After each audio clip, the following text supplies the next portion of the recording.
And so I kept getting mad whenever I would go back to write it. And so, plus I was going through so much this week, as you know, Vice and the people on the Discord. I just had a hard week. And I think that I'm also just going through a lot mentally with all of my health issues. Like, it fucking sucks.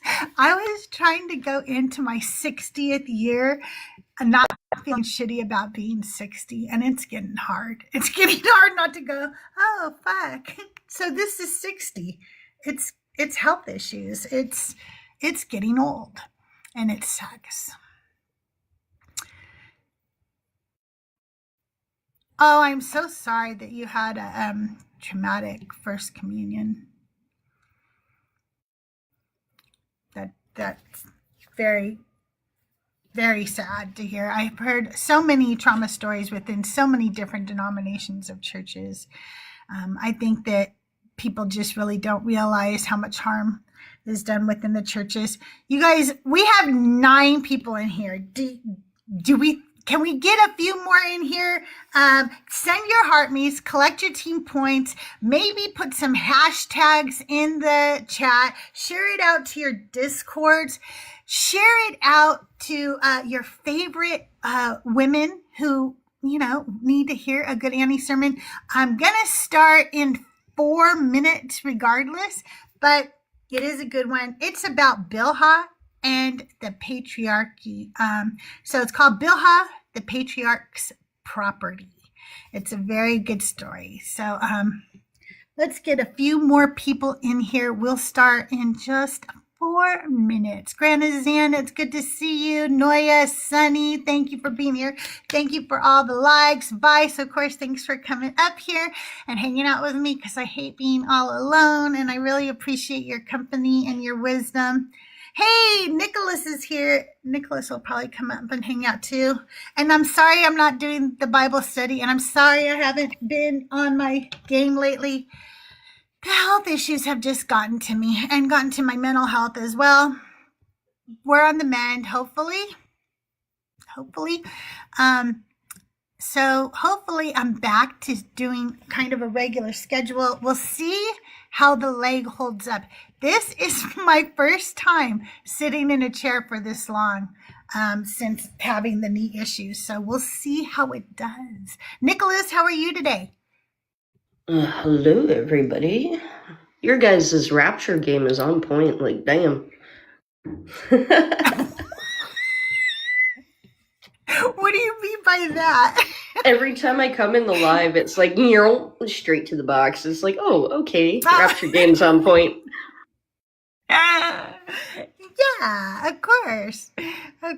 Here for it. I love it, though. So far, so good, Sunny. So far, so good. I feel like I can sit like this without discomfort, which is really amazing. Could not have done this just like a week ago. So that's good. That's a bonus. But when I will see how I feel after I do this for a few hours, and then I'll probably have to ice my leg all evening. But tomorrow I'll call the insurance and find out why they haven't approved me yet for my MRI. If I could get an MRI, then they will probably see that I have a torn meniscus, and then I could probably get surgery in a few months. Like, this is how long you have to live in pain and go through pain in the United States, just because of our fucking insurance company. I have good insurance, you guys, for this. I should, but it has been shitty. It's just been shitty to deal with. Same thing happened with my shoulder, if you guys remember. All right, let's get started. Today's anti-sermon is Bilhah, the Patriarch's Property. I was so angry writing this sermon that I got writer's block. Not because I didn't know what to say, not because I knew exactly what I wanted to say, and I didn't even want to sit down and say it. I'm sorry, not because I knew, but because I knew exactly what I wanted to say, and I didn't even want to sit down and say it. I kept stepping away. I kept avoiding it. This one took me longer than the others. I pushed it off for at least a week. That's why you haven't heard a new sermon. Yeah, I've had some medical stuff going on, but this one was different because I was mad. I was mad because I didn't know her. And I'm getting real tired of opening this book and realizing over and over again how many women are in here that I never learned about. Because the stories always center the men. The names are remembered, the names we remember are the men. The voices we hear are the men. The stories we are taught revolve around the men. And the women, they're there. But their background, their supporting characters, they are functions. And then I start doing the research and I have this moment where I think, do I even want to know this story? Because every time I do this, I end up right back here, angry about the erasure, angry about the silence, angry about how little we are told. And I want to give these women a voice. I want each one to feel different, unique, human. But the text doesn't give me much to work with because their stories are not about them. They orbit the men. They serve the narrative. And that makes me angry. Yes, I'm an angry atheist, God damn it. And I have every right to be because of the way women are represented in these so-called holy scriptures. And Bilhah is no different. Genesis 29:29. Laban gave Bilhah his servant to his daughter Rachel to be her servant. She was given away, and that tells you everything the Bible wants you to know immediately about Bilhah. She is property. She is not human, not to the scriptures, and not to this family. Her name is Bilhah. And even here, the text doesn't give us much. You guys can bring Rav up if he wants to come up. Scholars aren't even fully sure what her name means. Some suggest it could mean timid or bashful. Others connect it to something like troubled, alarmed, dismayed. There are even suggestions that it could carry the sense of being worn down, exhausted. But the truth is, no one knows for sure. There's no clear explanation, no moment where her name is given meaning, no story attached to it. It's just there. And that matters because when you look at the women the text gives Bilhah, her name is uncertain. Sorry that freaked me out. And so is everything else about her life. Her verses and synopsis.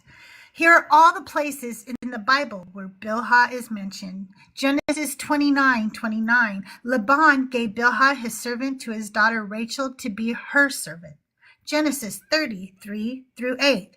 She said, behold, my maid Bilhah, go into her, that she may bear on my knees, and I also may obtain children by her. She gave him Bilhah, her servant, as wife, and Jacob went into her.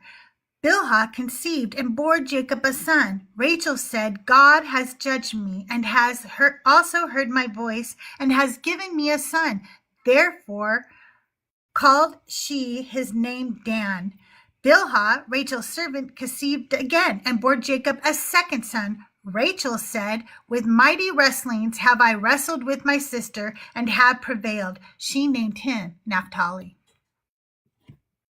Genesis 35:22. It happened while Israel lived in that land that Reuben went and lay with Bilhah, his father's concubine, and Israel heard of it. Genesis 37:2. Joseph, being 17 years old, was feeding the flock with his brothers. The boy was with the sons of Bilhah and the sons of Zilpah, his father's wives. Genesis 46:25. These are the sons of Bilhah from Laban, gave to Rachel his daughter, and these she bore to Jacob. All the souls were 7. 1 Chronicles 7:13. The sons of Naphtali, Jaziel, Guni, Jezer, and Shalom, the sons of Bilhah. Now, let's talk about what actually happens to her, because it's not pretty. In fact, for me, it was infuriating. She enters the story in Genesis 29:29. She is given by Laban to Rachel.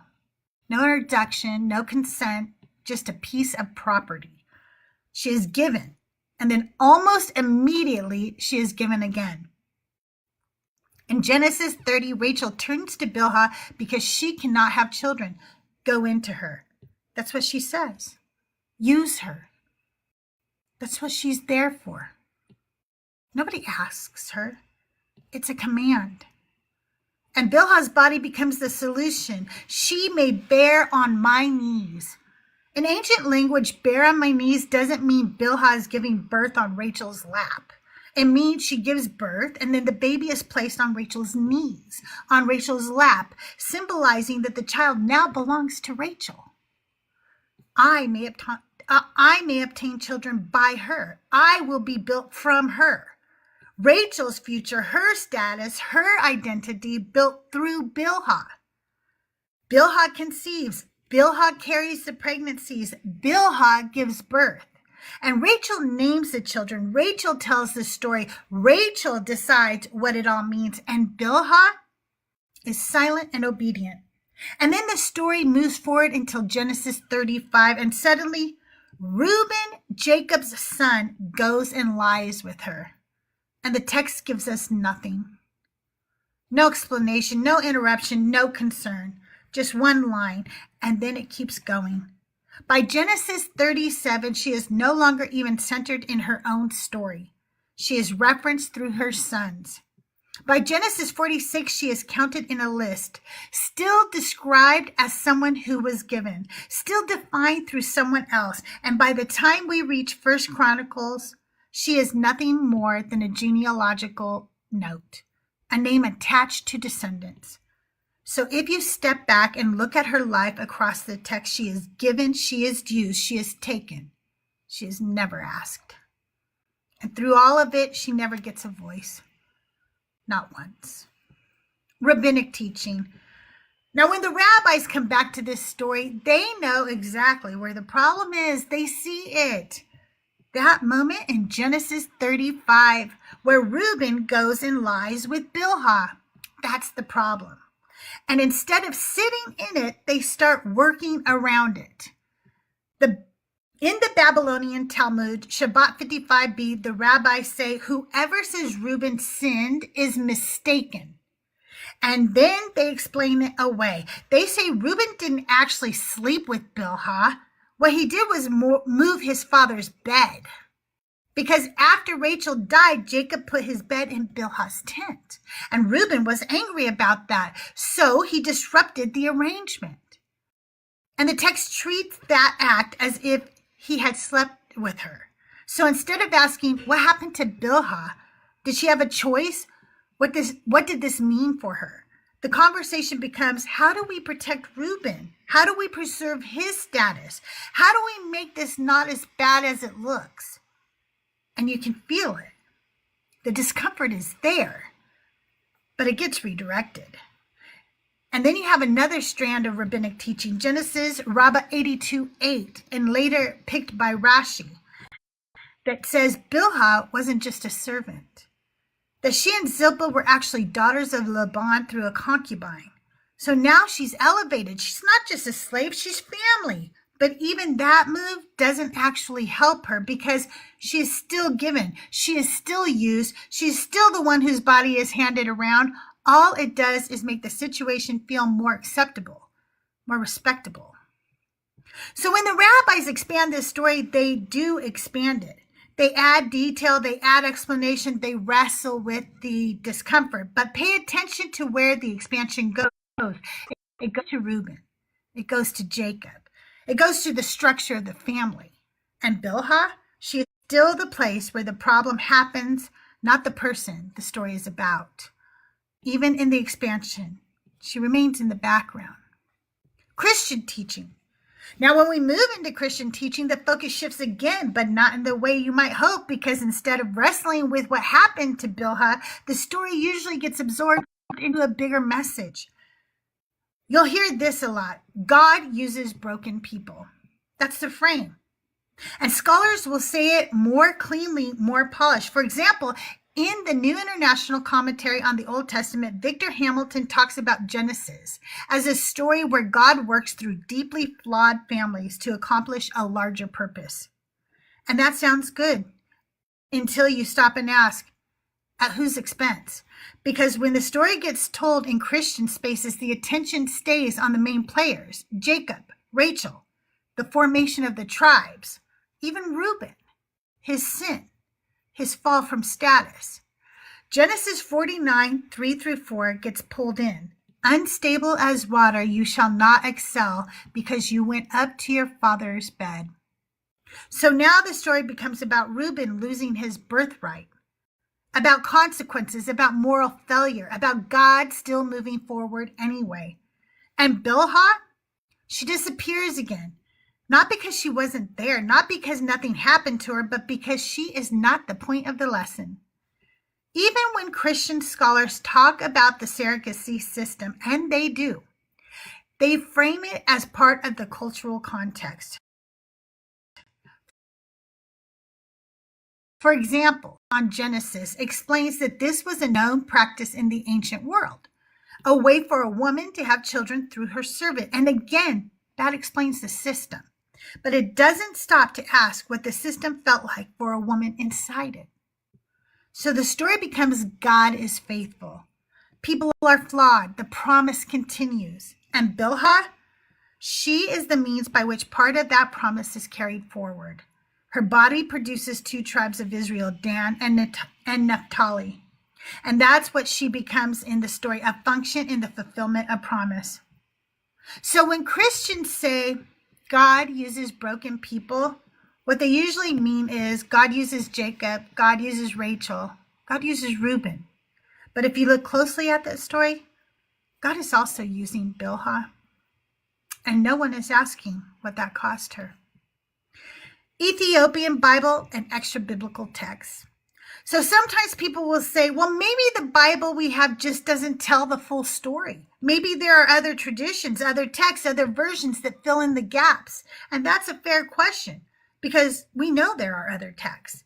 The Book of Jubilees, part of the Ethiopian biblical tradition, retells the story of Genesis in more detail. It expands timelines, adds names, and gives more structure to the patriarch stories. But when it comes to Bilhah, it doesn't expand her. It repeats the same framework. She is Rachel's servant. She is given to Jacob. She bears children, and that's it. The Book of Enoch, which is also preserved in the Ethiopian canon, does not tell Bilhah's story at all. It goes in a completely different direction. So there is no hidden version of Bilhah there, no deeper telling, no recovered voice. And when you look across the extra biblical traditions, the pseudepigrapha, the expansions, the retelling, you see the pattern. These texts will expand the lives of patriarchs, the details of genealogies, the structure of the story, but they rarely stop for women like Bilhah. So if you were hoping maybe somewhere out there, there's a version of this story where she is centered, where she speaks, where someone asks what this was like for her, it's not there. Not in the Ethiopian tradition, not in the expanded text. Her silence stays. And that matters because it means this isn't a case of something being lost. It's not that her story was told and then forgotten. It's that her story was never given to us to begin with. And here's the core argument for me. It's the power and the use of women. I'm reading Bilhah's story, and I am not okay. I'm not okay with the fact that I didn't know her, not really, not in any meaningful way, and I am a woman. So how the hell did I grow up being told this book was sacred, being told these were the people I was supposed to learn from, being told this was the model, but because of what was done to her. This family, this holy, chosen, blessed family, takes a woman and treats her like she is nothing. She is a slave. Let's not dress that up. She is handed from one person to another like property. And then she is handed over again, not just to serve, but to be a surrogate. Not by choice, not because she raised her hand and said, I'd love to help, but because she didn't get a say. Her body is used to produce children that will not belong to her. She carries them, she births them. And another woman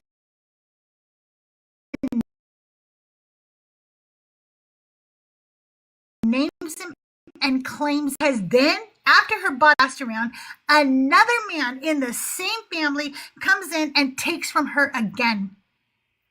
And we can sit here and play word games all day long, but if she does not have the power to say no, then she does not have the power to consent. So call it whatever makes you feel comfortable. But I know what I'm looking at, and it was rape. And what makes this hit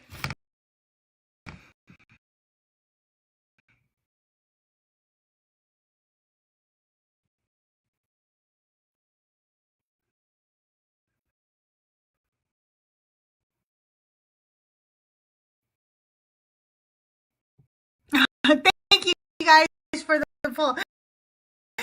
And what makes this hit so much harder for me is that this family, I was supposed, this is a family I was supposed to admire. This is what I was taught were Christian family values. This is what I was told was holy. This is the model. A slave handed from about what we are systems fight to control women's bodies, women's choices, women's lives, and we don't even have to reach far to see it. Look at how young women have been pulled into powerful families, used to stabilize reputations, used to produce heirs, used to play a role they did not fully choose.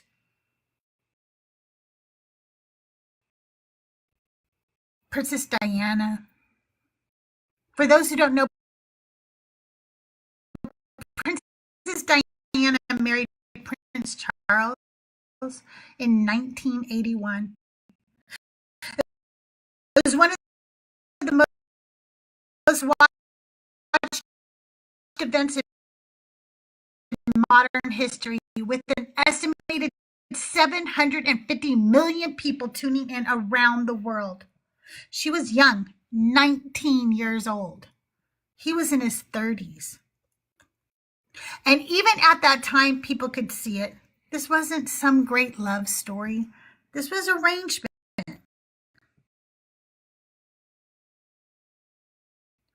Expectation. Positioning. She was brought into one of the most powerful families in the world, not just to be loved, but to perform, to produce heirs, to carry an image, to uphold a system that existed long before her. And she did everything right. She was compassionate and wouldn't touch. She screamed, and the world liked that the world loved her more than the institution. They didn't like that she couldn't be controlled. She did things they thought were beneath her, like running races with children at public events, laughing, getting messy, being human. That wasn't how she was supposed to behave. She was supposed to fit the running an affair. The marriage breaks down, and after that, the system turns on her, quietly, strategically, trying to reshape her image, trying to pull her back into something they could manage. But it didn't work, because by then, she wasn't just theirs. She was the people's princess, not just in England. The whole world loved her.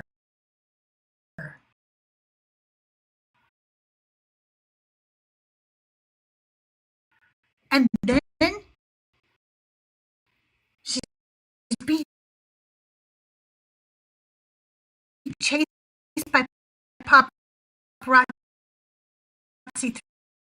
through a tunnel in Paris, and she dies in a car crash. 36 years old.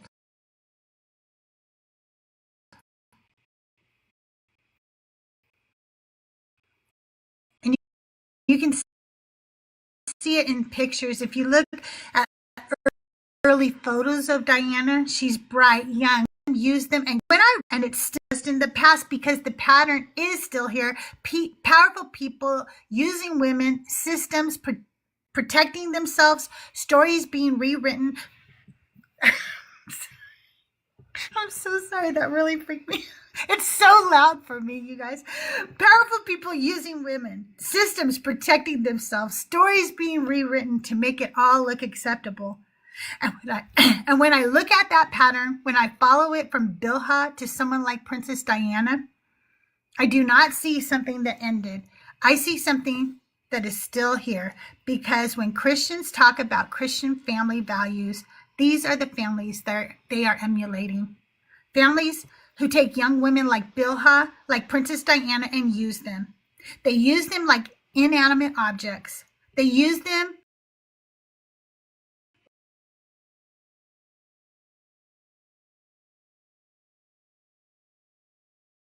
like they are not human. They use their bodies, their beauty, their labor, they call Christian family values. They have a 34-time convicted felon and sex offender sitting in the highest office of the land.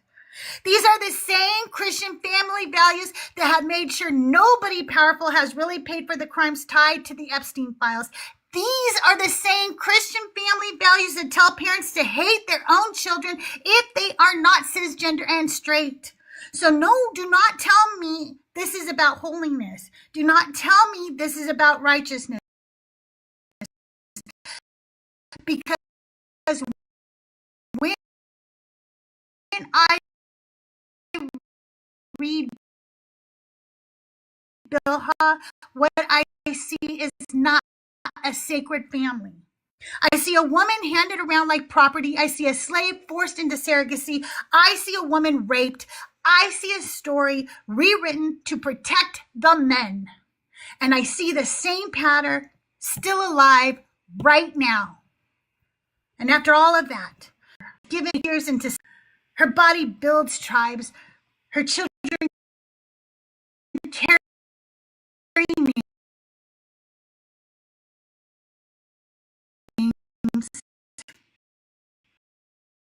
Her life becomes part of a promise, and she is not the one remembered. She doesn't get a speech. She doesn't get a prayer. She doesn't get a moment where the story stops. And now I can't go back reading this story ever again like she was just background. I can't go back to pretending this is just a holy family without asking what their holiness was built on. Because if this story won't stop for her, I will. If this text won't give her a voice, I will. If this system tried to erase her, I will say her name. Bilhah. A woman who is there to shine a light on what we have been calling Christian family values. A woman who is there to show us what we have been emulating. A woman who is there to remind us this is not love. This is not compassion. This is not empathy. This is abuse. This is what it looks like when power decides what a woman is for. This is what it looks like when a family builds itself on holy that should have been questioned from the very beginning. So no, this is not something to admire. This is not something to aspire to. This is not something to recreate in your own home. This is something to end. This is not how you respect women. This is not how you raise daughters to love themselves. This is not how you raise sons to understand vulnerability. This is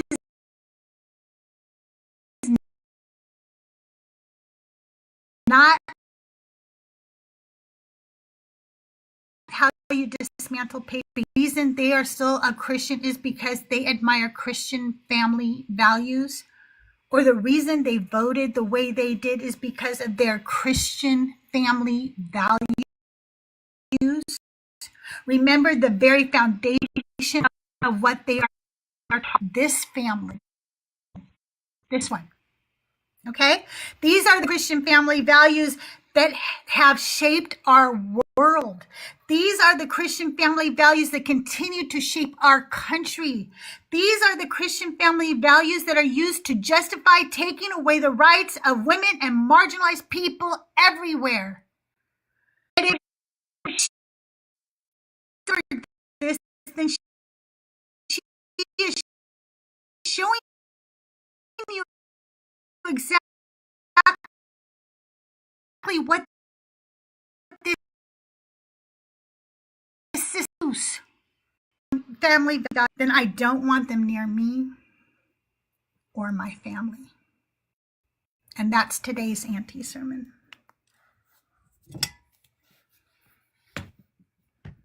Bravo. I'm glad for myself.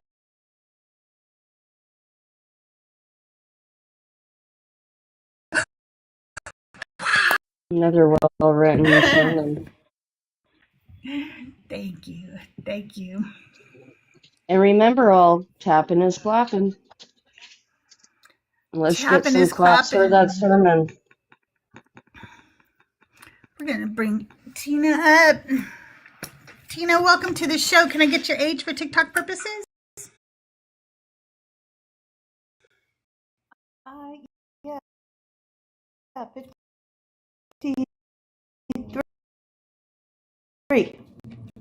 Are you a Christian or a believer of the God of the Bible?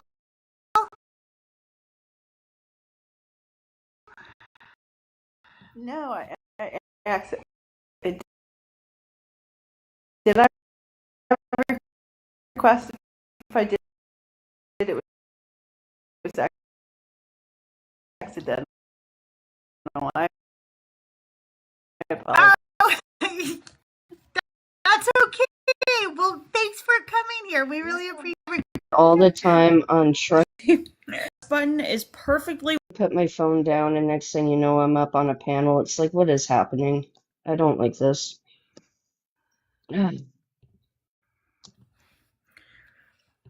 Well, we are looking to have conversations today. If you are a believer of the God of the Bible, then we'd love for you to come up and talk to you today. We are talking about how God's not that into you. I'm actually starting to think that I should write that book. Like, God's not that into you to women. You know, like the way he wrote it, but basically about God. Like, I don't know. I think I could. Especially based on my anti-sermons, you know? I would read it. I've been thinking a long time.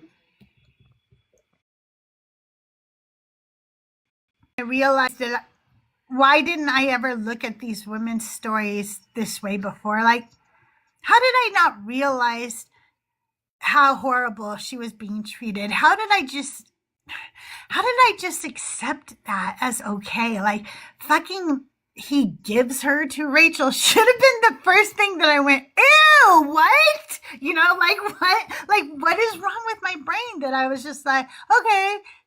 And then she gives him to her husband. Wait, okay. Now, I do know that I did not like those stories, especially as a young woman. I remember thinking, wait, okay, I remember thinking, if these women are so godly, right, and this God is so powerful, why aren't they not just trusting that God will give them a baby naturally?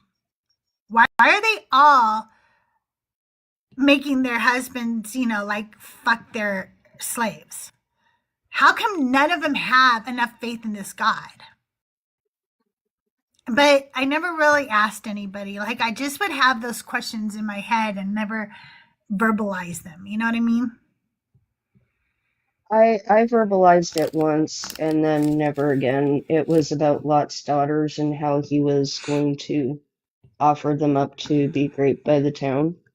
And when we were doing Yeah, Bible I study, I hated took, that. yep, and then I got a fun lecture on how it's just as much as a woman's duty to protect the men as it is, blah, blah, blah, and it would have been considered a sacrifice. And you learn quickly in evangelical circles that you're not allowed to ask questions. Yeah, I just didn't ask. I don't know why. I felt like I thought that asking some of these questions was evidence that I was like lacking faith or something, and then that would make me a bad Christian, and then God wouldn't love me anymore, and then yeah, that whole thing. Yeah. Yeah. And then we grew up and we were like, God, I hope that God doesn't love me. Yeah.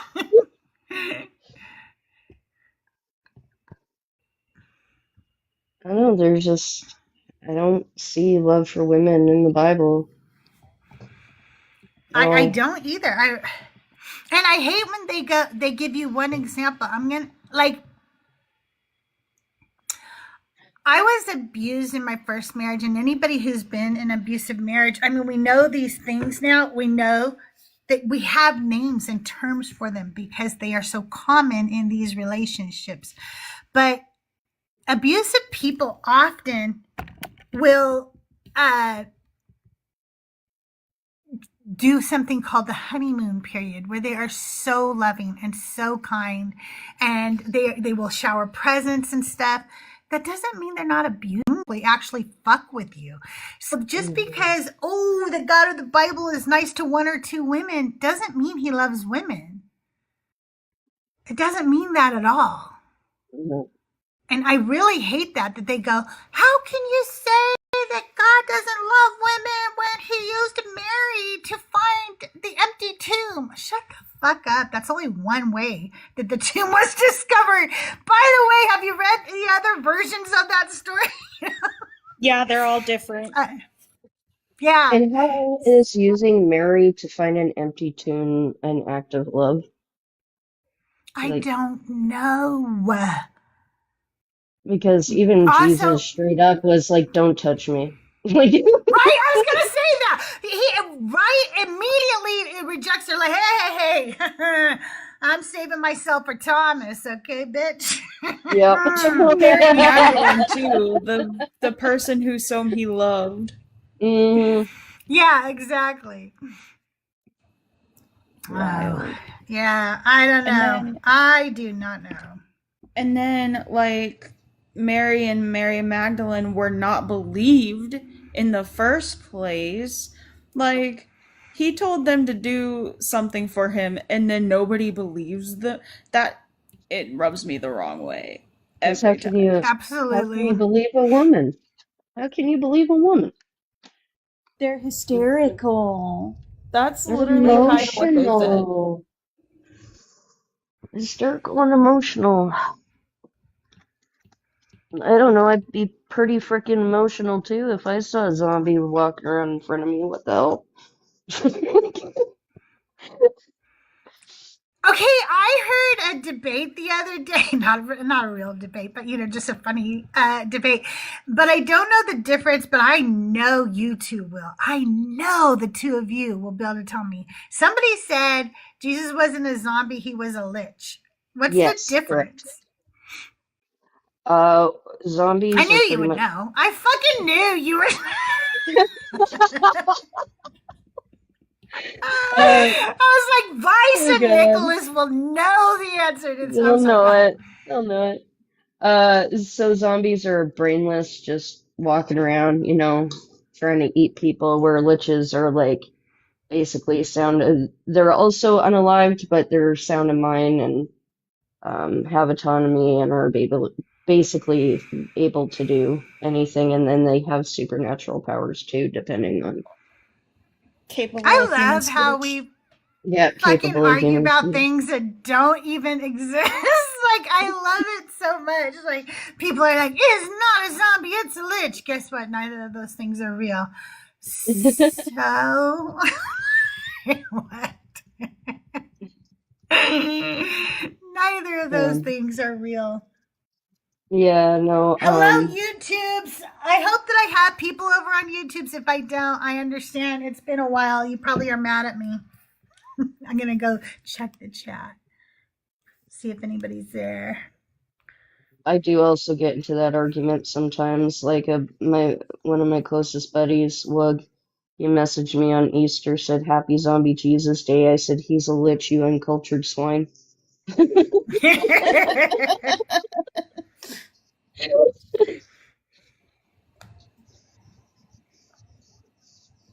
Especially when you're somebody like a D&D player, it matters. It really actually does. Oh, hey, Bill. Hey, Crochets. Hey, Lorenzo. Hey, Bo. Welcome in, everybody, over on the YouTubes. Thanks for tuning in. I'm sorry I've been gone over there for a while. I needed to fix my YouTube issues. I think I've done it. Okay, so people think that when you stream, you just like turn on a camera and you get to start talking and that's all you do. No, you have to learn fucking 27 different types of software. You have to learn some hardware. You have to, and I only have a minimal setup. Okay, I have my phone, and then I have OBS, and everybody told me to use Chrome, and then capture the Chrome window to OBS, and blah blah blah. No, don't use Chrome. Chrome sucks. It sucks up everything, and then your sound goes off, and I have to use Edge. You guys have got me using fucking Microsoft fucking products, okay? I don't like Microsoft. Anyway, I have it on Edge and it seems to capture just fine over on the YouTubes right now.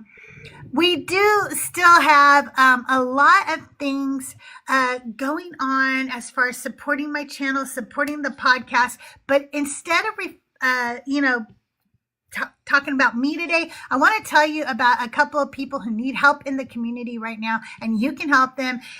Instead of gifting me right now or tipping me or helping me with my computer goal, which I do want help with that, but I'm selling stuff and we're gonna get there, okay? Instead, head over to my Discord. The link is in my bio. It's absolutely free to join, and then head down to the channel that says Cup of Kindness, and you'll see some wonderful people from our community are listed in there. One person I want to help out right now is Mech Jack. If you know Mech Jack, you see him around on the TikTok streets, check the link in his bio and send him a few bucks if you can, because he could use some help right now. And the other person is our dear sweet Rabbi Hannah. Rabbi Hannah's wife was accepted into some kind of higher learning thing that I can never remember. Oh my God, I'm really bad about this, but she just needs some money for some books and stuff. It's not even a lot. Head over to Rabbi Hannah and check out her profile. And if you can, help them out as well. Rabbi Hannah and her wife, because Rabbi Hannah does so much for our community. I can't remember if it is not, it's archaeology, okay? And I know that it's specifically trans archaeology, but I don't remember the school or whether, I think it's PhD is what, but anyway, just go help, because Rabbi Hannah is amazing. And we support, we want trans people to know that their bones will be found and we will identify them for who they are. That fucking little stupid thing people say is not true. That's not going to happen. I think what Rabbi Hannah's spouse is doing is remarkable, and I hope that they are able to achieve, he is able to achieve everything he is working towards, because um, for us, like a massive win to start being able to find these tombs that prove that trans people have been around for centuries, Yep. extremely, extremely important work. It's just getting through the schooling. So if you guys got some spare coins, send them to your Witcher, because we need these kinds of wins, not just for the community, but for humanity. In order for humanity humanity to advance, we need to be better educated. And if we can better educate the population, maybe we'll wake up one day to a world with less hate. Maybe, that's just my Maybe. last chance at hopefulness. But it's important work. So if you have some spare It coin, is. and again, like Crystal said, it wasn't that much. No, In it's the really grand scheme not. of Like the things. whole thing is only like, a few $100. So anything you help is going to help them tremendously. And if you do want to support my channel, because I think I'm doing important work too, my podcast, Auntie Sermons, is doing really well for being a small niche podcast. It actually does pretty well, and women are really enjoying it. And it is really helping heal a lot of women. So if you enjoy my work and you want to support the show, the information is in my bio. You can support me over on my Throne account. There's so many ways you can support me and my channel. But I know some of you were like, "Ooh, where was the podcast yesterday?" I'm sorry. I had a very hard mental health week. I really did. I last week I was diagnosed with OCD, and I'm gonna say some I it really hit me hard, and there's a part of me that goes, I don't know why it it upset me so much, but in reality I do know why, and it's because of my OCD. So that's kind of the fucked up thing about OCD. A lot of people with OCD, when we are originally given the diagnosis, we take it as a moral failure. And I did. And really affected my mental health this week. Also, what y'all don't know, but if you go back through my videos, you will see an evolution of me. I went through one of my darkest depressions as we went through COVID. It was very hard for me to get out of bed, to brush my hair, to do anything. There was a lot that went on in that time period of my life. I lost my best friend from my childhood. I was diagnosed with stage 3 malignant melanoma, and I sunk into a very deep depression. And it took me 5 years of really battling for my life to get to a place where I was out of bed and I was feeling really good and really hopeful. And then last week, a few things happened. I have a medical issue that is occurring that the doctors want to run some cancer tests for. And that is because I had stage 3 malignant melanoma. So when you have malignant melanoma, they do not sit there and think, oh, you are going to die from skin cancer. They think you have cancer somewhere in your body and we have to find it. And your skin is telling us that. That's what the melanoma does. So anytime after you're diagnosed with melanoma, you have health issues, they start looking for cancer. It had been 5 years since I've had any health issues that would make them look for cancer, and now they're doing it again, and it always gives me anxiety. It's probably going to be just fine, but it doesn't change the fact that it gives me medical anxiety.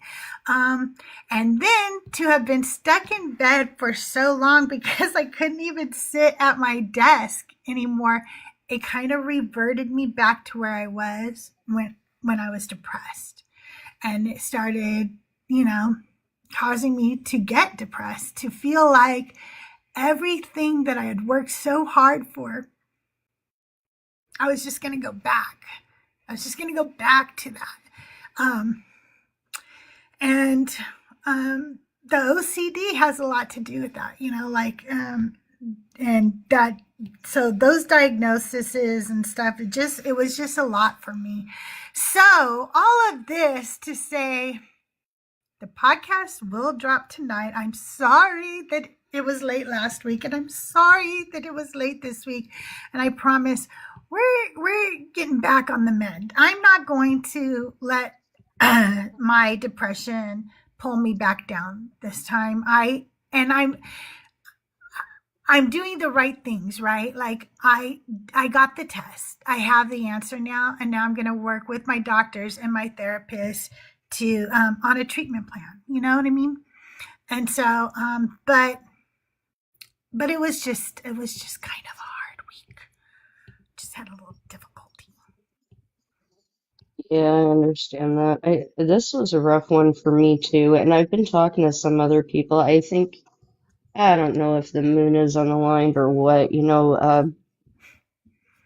Mercury's in the microwave again. I think this last week for people is just a really bad mental health crisis all the way around. Well, our Like the president biggest threatened thing, to genocide an entire country. I think yeah. that doesn't sit well with any human being that has any sense of empathy or compassion at all. And to Hmm. know that, you know, Son of Kalu wrote a poem, and I'm sorry to interrupt you. I'm sorry. I'll No, just say you're this fine. real quick. He said, and the poem is basically, there's a war going on. Like my president just declared war, and I have to go to work right now. And I have to go to work, and I have to make a paycheck, and part of that paycheck is going to go to federal taxes that are going to fund that war right now, that I don't agree with, that I don't support, but I have to go to work right now. And I think that that's the collective feeling. You know what I mean? Hmm. Like why is the world not stopping with this? Why is the world still spinning? The world shouldn't be spinning Yeah. right now. Yeah, Tuesday I was a freaking mess. Freaking mess. But something I want to say with OCD, uh, don't let it defeat you. And the reason why I say that is because it did take a long time, but eventually I was able to make OCD my bitch. I can use it as a tool now, rather than something that was debilitating at the time. So just, take one step one day at a time, give yourself grace. Um, it gets better. It gets a lot better. I promise. Oh, the rational side of my brain knows that, but the Hmm. OCD side just keeps going, no, it doesn't. May I say some quick things? Yeah, So, sure. these two are a beast because they're kind of cyclical, depression and OCD. Like, you'll go through like phases of like wondering what's going on. And then it takes a little minute, but like you adjust to the new phase. It's kind of like going through different phases of your life. It's just a new phase. And I would like to say there are no planets in retrograde right now, but everybody has been feeling an energy shift. Everybody that I know has been feeling an energy shift, meaning hopefully change is coming. So keep holding out for that and keep hoping that. More and more people are waking up every day to all the bullshit, but then, even my little voice in the back of the head, they're not waking up fast enough. It's true. It's true. Red Fury, I hope you enjoyed the first anti sermon. I hope you enjoyed it. I hope that if you did, you leave me a 5-star review, maybe a comment. I enjoy reading your comments. As Ursa May, thank you. I hope so. It's this today. Today, doing this is the bravest thing I could have done. You have no idea. You have no idea. This was hard today. It was hard. But I Celebrate was the like, you win. know what? I cannot I can't let this defeat me. I had so much momentum before my knee started acting up, and then I got all that news. And I don't want to lose that momentum I had for myself. You know what I mean? Hmm. Thanks, Trux. Thank you guys. I really appreciate you. Also, the panel is open. Anybody can come up. You know, friendlies, enemies. No, I don't know why I was going to say enemies. Friendlies and enemies. No, friendlies, believers, non-believers. You guys, anybody can come up. The guest box is open. Friendlies and ops. And what the hell? Why not Frenemies. frenemies? Yeah, let's do Frenemies. the frenemies. We know who you are, and you know who you are, but We it's do. fine because we'll all smile and pretend we're still friends. It's okay. I don't know if you meant to request up again, Tina, or not, but Yes, this time I you're did. back. Thank you. I just want to say that I appreciate your vulnerableness, and I've never seen you before, but I follow. I definitely really enjoyed Aw, what you did today, what you were talking about. I grew up in the church, but it was kind of like, okay, you go to church and then go live your life and come back again on Sunday. It was not a lot of typical Christian religions that a lot of people on here have experienced, but I didn't ever hear of this lady. And, why are we serving, quote unquote, when we did serve a God that would ever be okay with anything like that? right? Why do people go to seminary and know this crap and don't tell us this crap? Like, I don't know. Exactly. I hate it. Exactly. The more I hear, the more I understand, the more I learn from Nick and many other people like yourself. The angrier I get at the whole thing. I hate it all. I don't know why. I put in the chat earlier. It's no different than patriarchy or an ex who's abuser. Like, the women are okay as long as they serve you.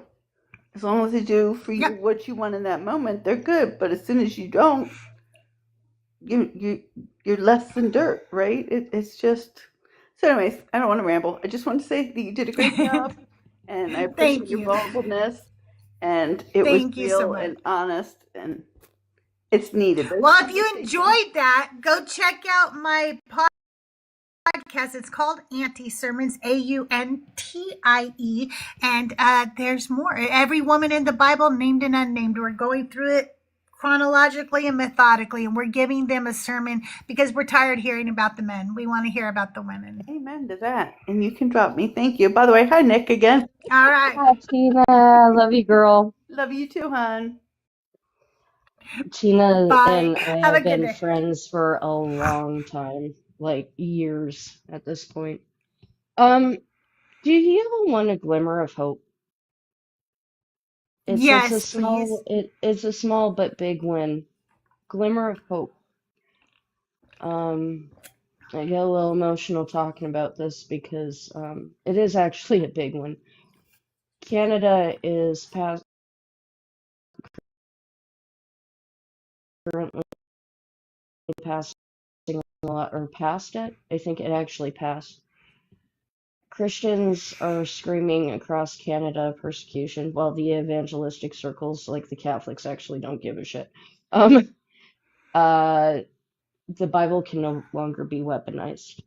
They can no longer go around telling people they're going to hell because they're LGBTQIA or because they're single moms or so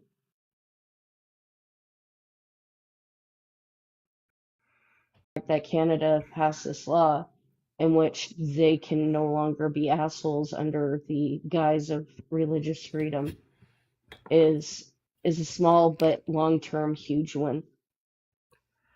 What So, does the law mean? Like, what happens if I do tell you you're going to hell? I have to look at what the actual fines and stuff. Okay. Our prime minister had also passed into law. This was a bit ago. Stronger sentences for women abusers and women unalivers. I don't completely trust Carney, but he's moving in a good direction. But I will try and look up that information for you. But yeah, we do have hate speech laws in Canada, and they're starting to double down on them. And one of them is they can no longer weaponize the Bible. I like So, that. maybe it's the push that the world really needs to see. I know we have a tendency in Canada to be trendsetters. When we do something, other countries seem to pick it up. So hopefully this one spreads like wildfire. I hope so. Hopefully. I hope so. I don't know, man. You I guys, know do me it's a favor. Keep tapping that screen. Let's get me to 20,000 likes. I've been live over an hour. I know there's only 20 of you in here, but if each of you, just tap that screen a little bit, we could get there. We could do it. Also, do your heart me's, collect your team points, do all those little, hoops that, TikTok wants you to do. If you're over on the YouTube and you haven't subscribed to my channel yet, please do so. I am Crystal J. I'm known as Critically Crystal J. I bring you anti-sermons, conversations with Christians, non-believers, Bible study, Decon Q&A with Crystal J, where we talk to some of the best creators on this app. And what's kind of fun is you literally don't ever know who's going to stop by my channel, because we get some great creators who come by just to hang out, come up here and chat. And I never know from day to day who will be here.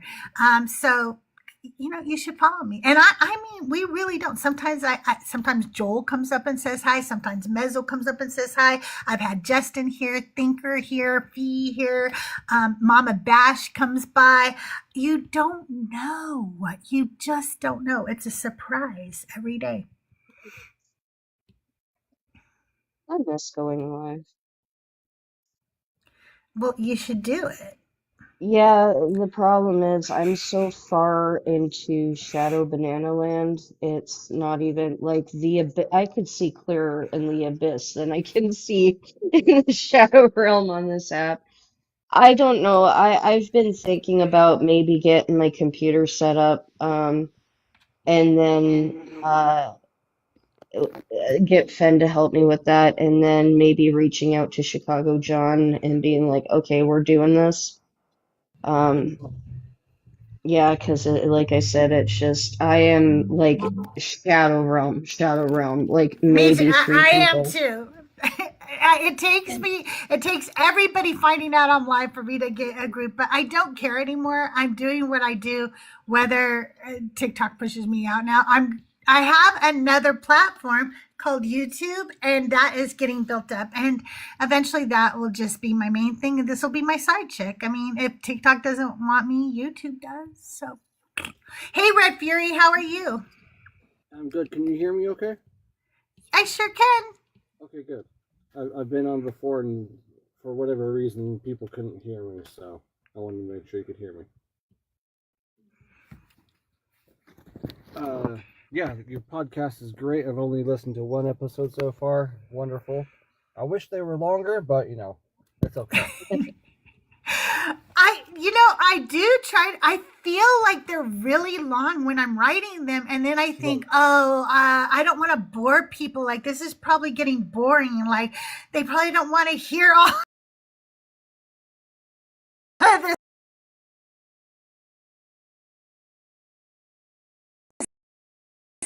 So people. Oh no, I was outside working, so longer episodes, wonderful.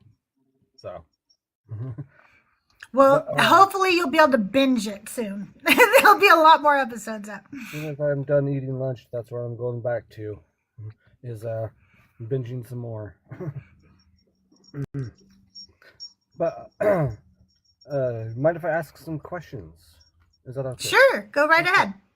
So, I grew up J-Dub. I got out when I was 15 or 16, so it was like 20 years ago. And I recently had some J-Dubs come to my door. I haven't told them that I grew up J-Dub, but I need some good Bible references to, like they always say, oh, Jesus died for your sins, yada yada yada, blah blah blah.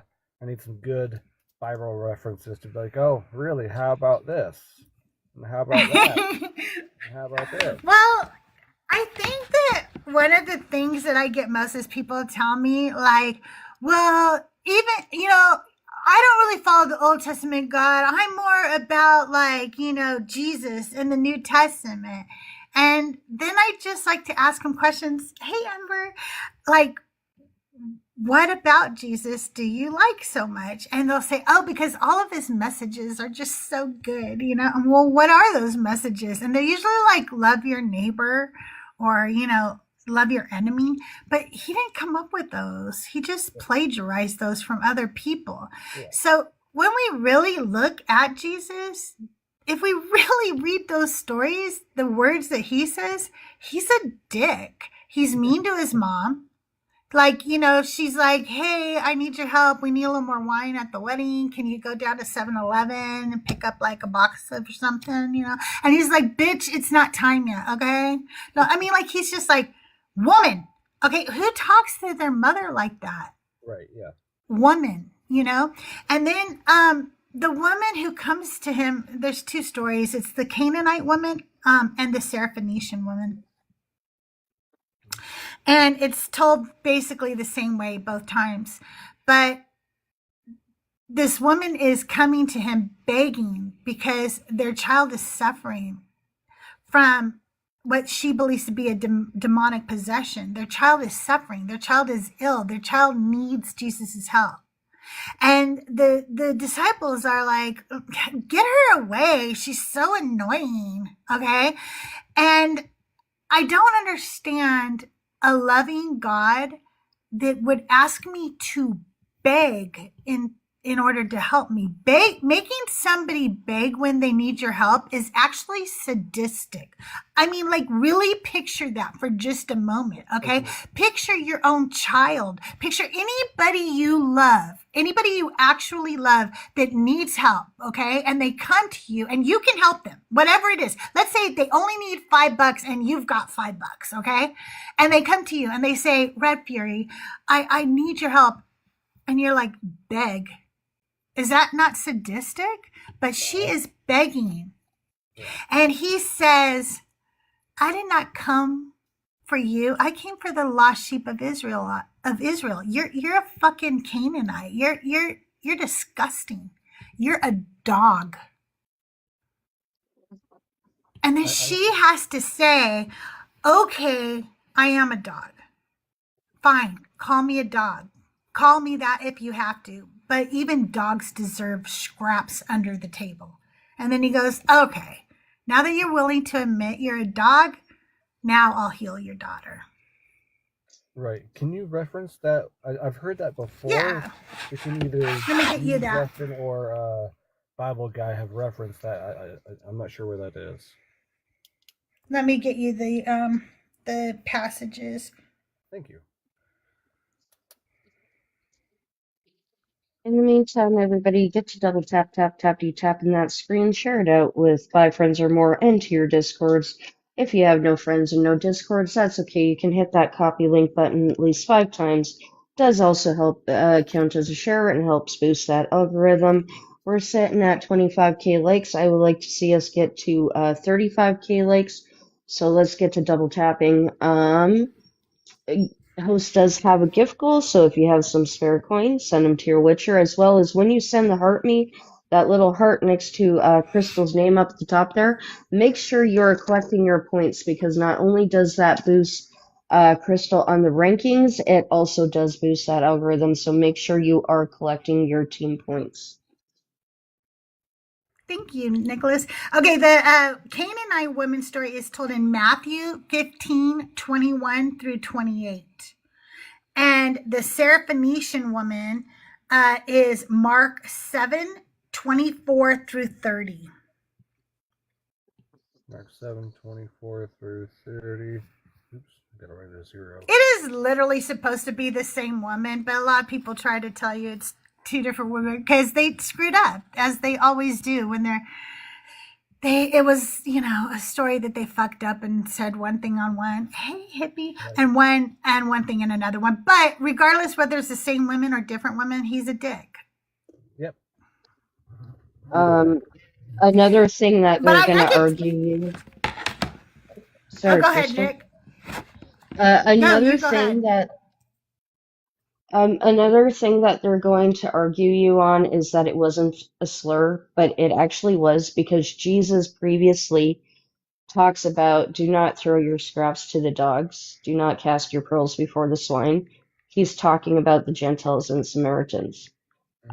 So which adds more context to this passage is he doesn't even want to throw her the scraps because he had previously already said, don't throw them the scraps. And then he doubles down again when he sends them on the Great Commission and say, however, stay away from the Gentiles and the Samaritans, only go to the lost sheep of Israel. So we have multiple passages that back up his quote supremacy and what he actually thinks of Gentiles and the fact that he was there only specifically for the Hellenized Israelites and nobody else. And I can get you those Bible And verses here's too if you got a minute. Yeah, sure. I was just gonna say, Okay. you call it supremacy, I call it douchebaggery. Either way. the other thing. If can the truth lie? If you are the epitome of truth, if you are truth itself, can you lie? Can No. truth lie? No, right? And Jesus is the truth. That is what they say, right? They tell you Jesus is the way, the truth, and the life, right? Mm-hmm. Well, in John chapter 7, verses 8 through 10, Jesus fucking tells the best lie. I call it his Hannah Montana moment. It is my favorite lie that he ever tells because he tells more than one, but this is my favorite one. They're all going to go to this festival, okay? And Jesus goes, oh, you guys go on. I'm not going to go. It's not time. It is not my time yet, so go on without me. So they leave. And then he puts on a disguise and goes anyway. Oh, It's such a fucking unnecessary lie. And so how can you say you are the truth when you lie? Crystal, there was tacos. He had to go. Yes, they had really good festival food there. They really did. They probably had a lot of that. You know how they always put stuff in that is fried and in chocolate at festivals? They probably had some of that. Really quick. Sorry, I'm trying to eat. You mentioned John. That's okay. What was that reference? I apologize. John 7, 8 through 10, it's where Jesus lies about going to the festival. I think it's one of the best ways to prove that he is not the truth. He can't be the truth. And I think Nicholas is looking up those other verses for you.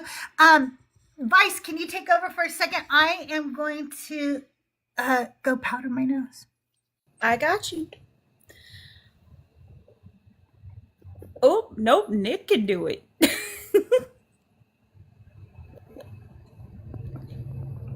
If he's back. No? Okay. Well, I feel like a lot of what's being said is like, yes, he did call a woman the B word. And yeah, he did go through all of this stuff where he just shows that like he's better than, and I feel like that separates him from everyone else, making him almost like, I don't know. Of course, he is supposed to be quote unquote more divine, but it also shows that God's not really that into us if he did make a human who was absolutely perfect, in my opinion.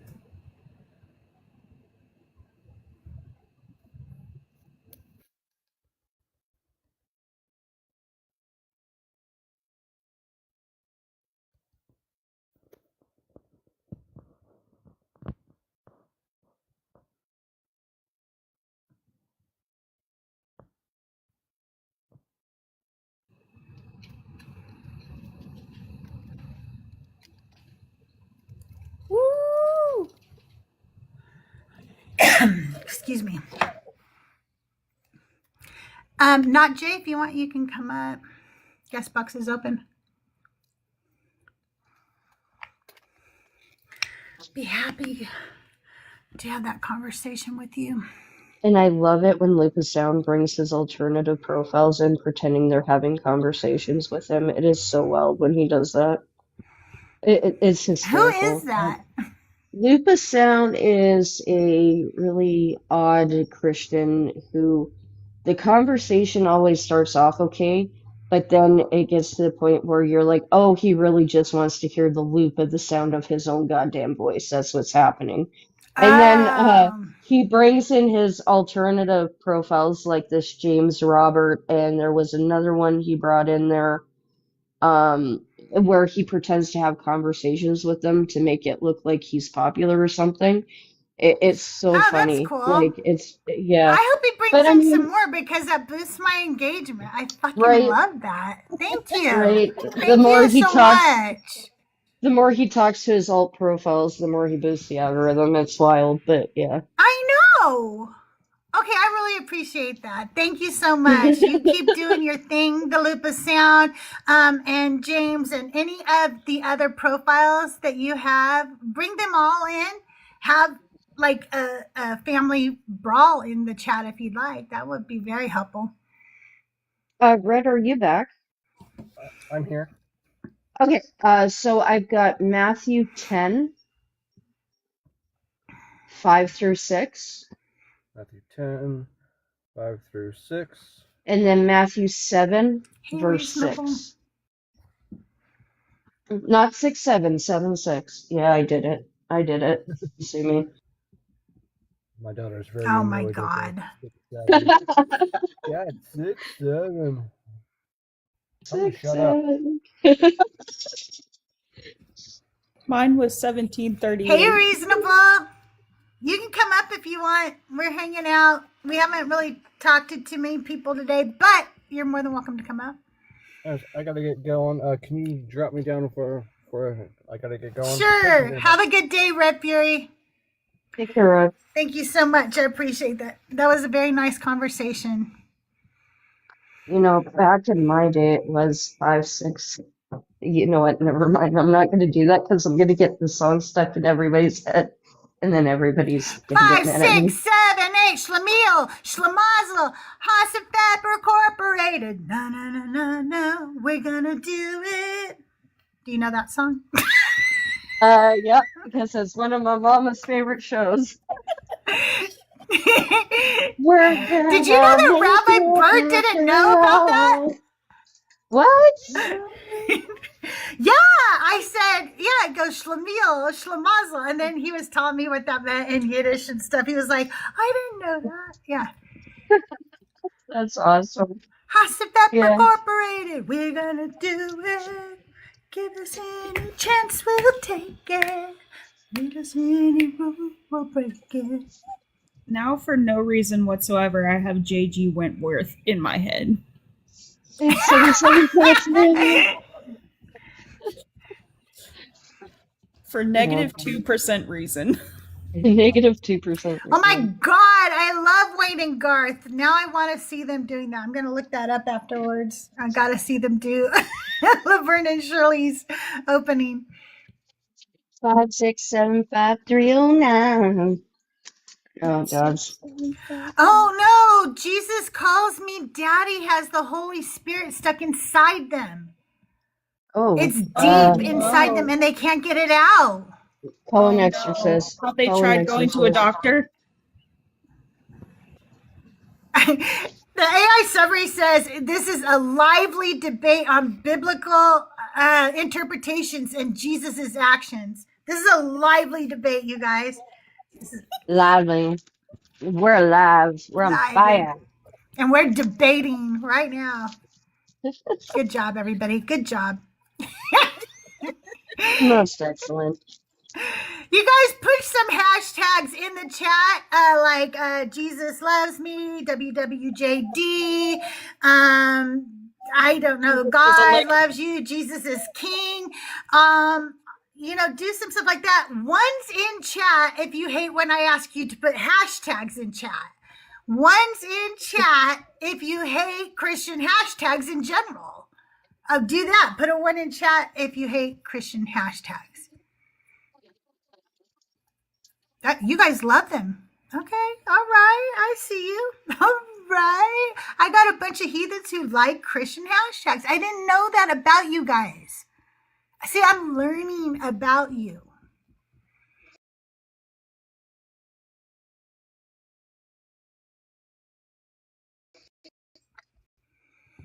Number one.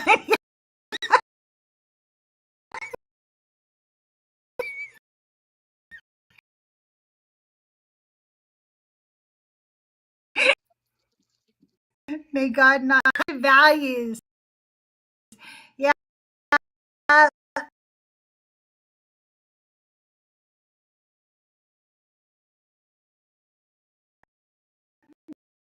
See, I don't know. That's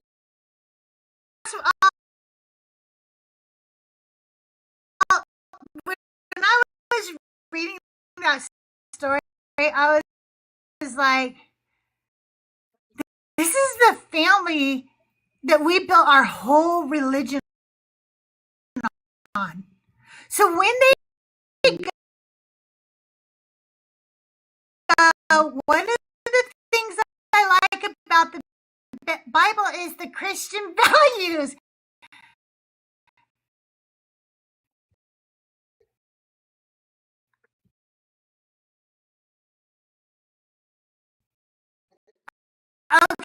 Okay.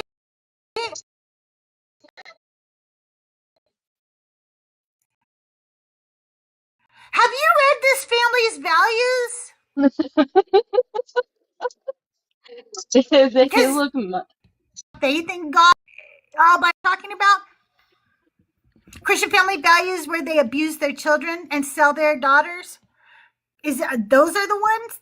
That's the Christian family. Was a little heated writing this sermon. yeah.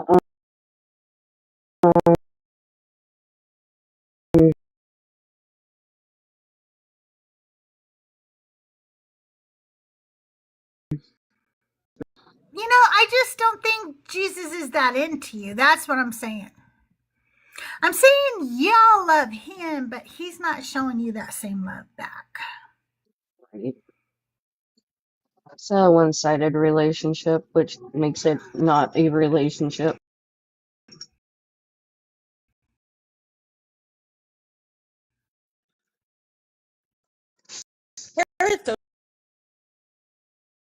Social relationship, if you really ask me.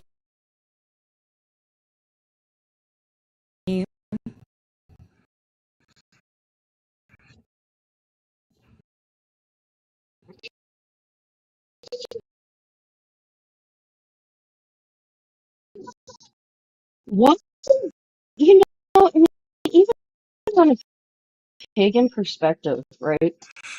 Why does this God have such, what do you call it? That if you Okay. dependent on me, love me, like, So much, Nicholas. Like, do you mhm, understand that it is teaching Christians to be codependent, and that is it why really is. Christians Yeah, get angry that we don't believe because they are that code like they do, or they can't handle it because their God is so codependent. That is so exactly. wild. Oh my God. Exactly, because that's why they're always like, why are you trying to take Jesus from me? It's because they're panicking because they're taught to have a Yes. codependency issue with this God.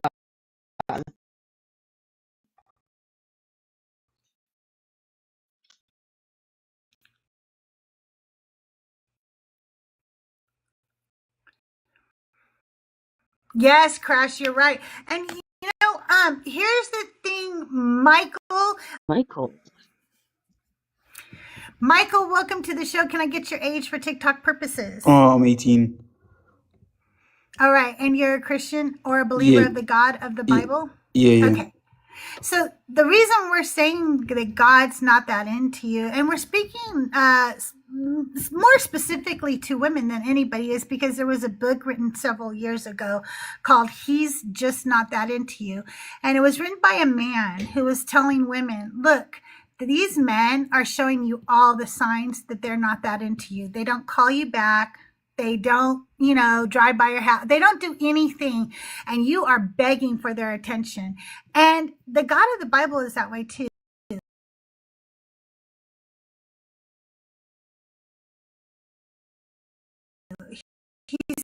He's a dick. And then he wants us to, like, how is he not? I mean, first of all, he created everything and he made the whole system so that it would be stacked against us. That's How's it stacked crazy. against us?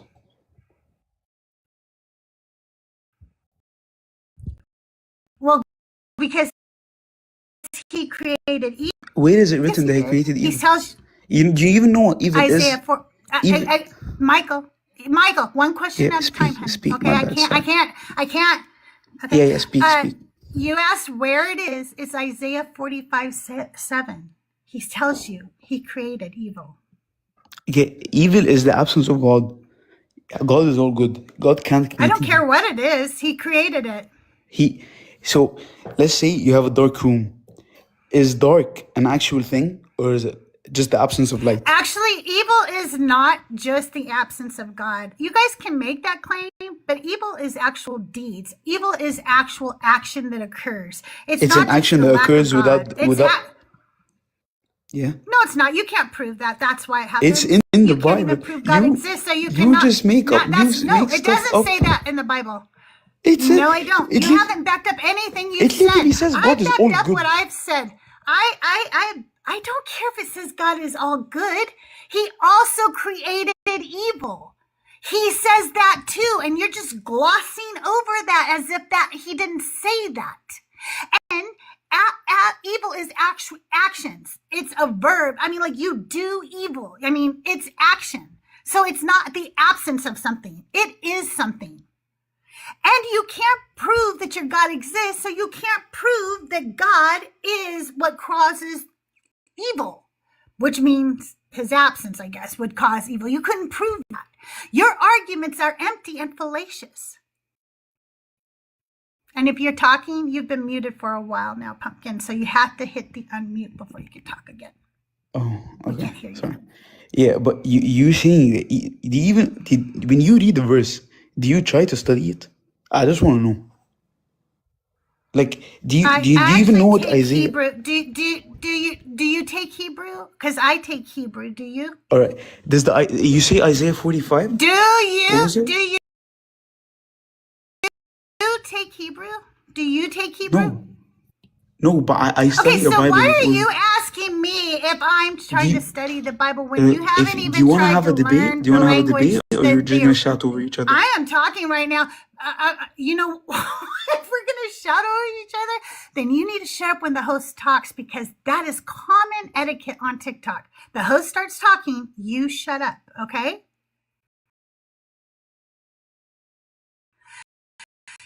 You can't come about the Bible when you haven't even taken a class on the language it was written in. Now, I am in the very first stages of that class, but for you to say, do you even study the Bible, when I'm literally studying the language that was written in so that I could better understand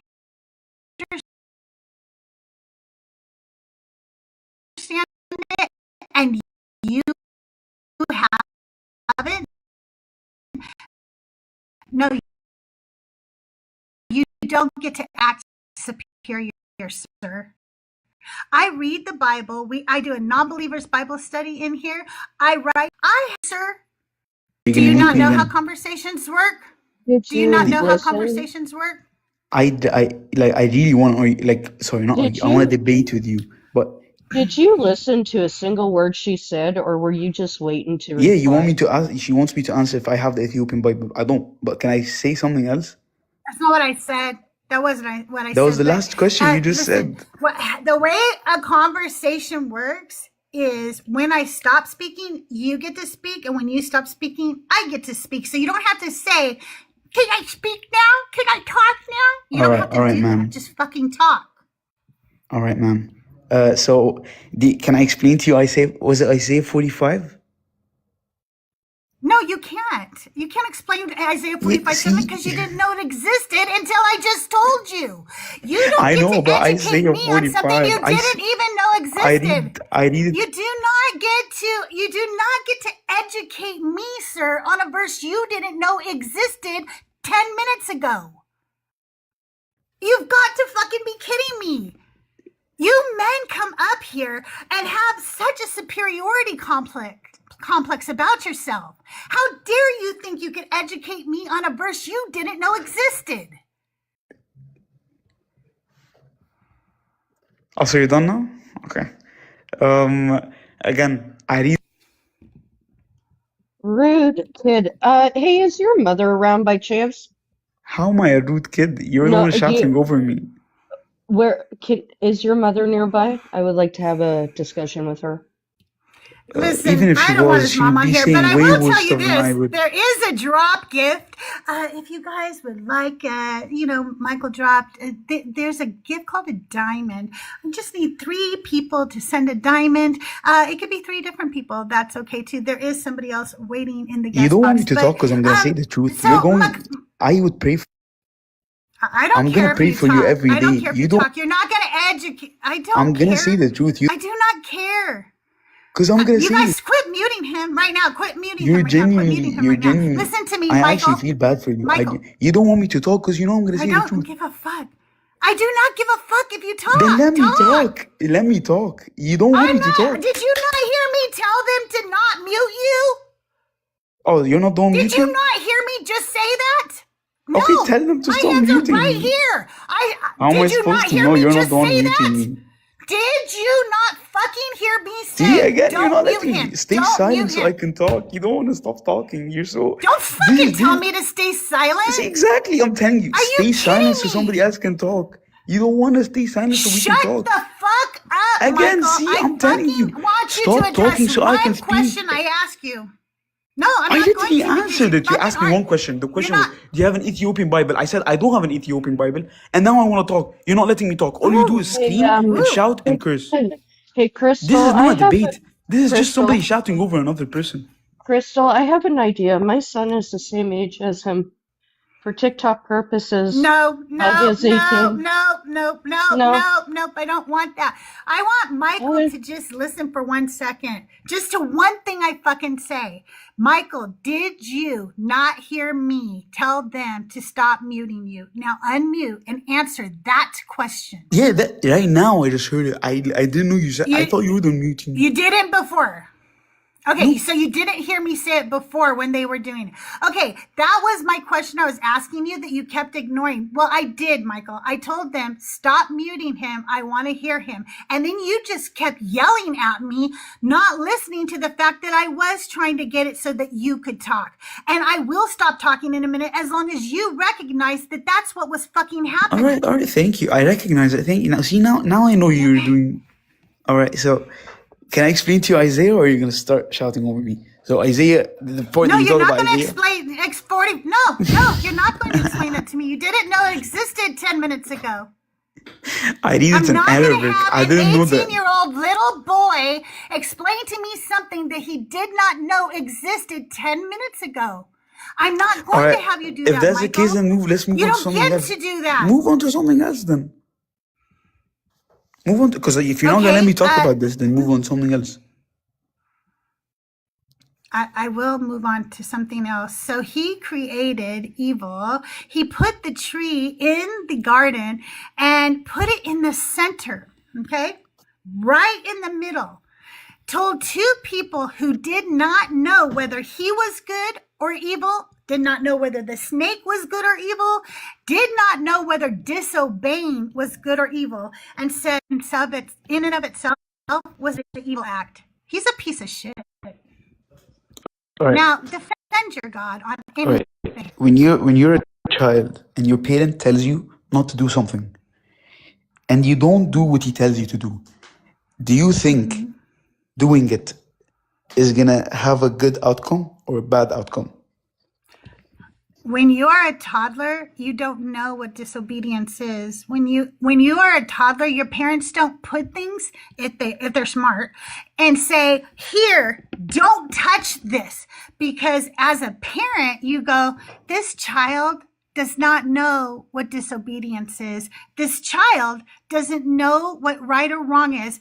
And this child doesn't know that this might hurt them. So I'm not going to put it near them. I'm going to put it far away and protect my child." But instead, God goes, "Not only am I going to put that right where you could reach it, I'm going to make it look beautiful, shiny, and delicious. And then I'm going to stick a snake in that garden to tempt you because I'm so fucking evil." And that's what he did. All right.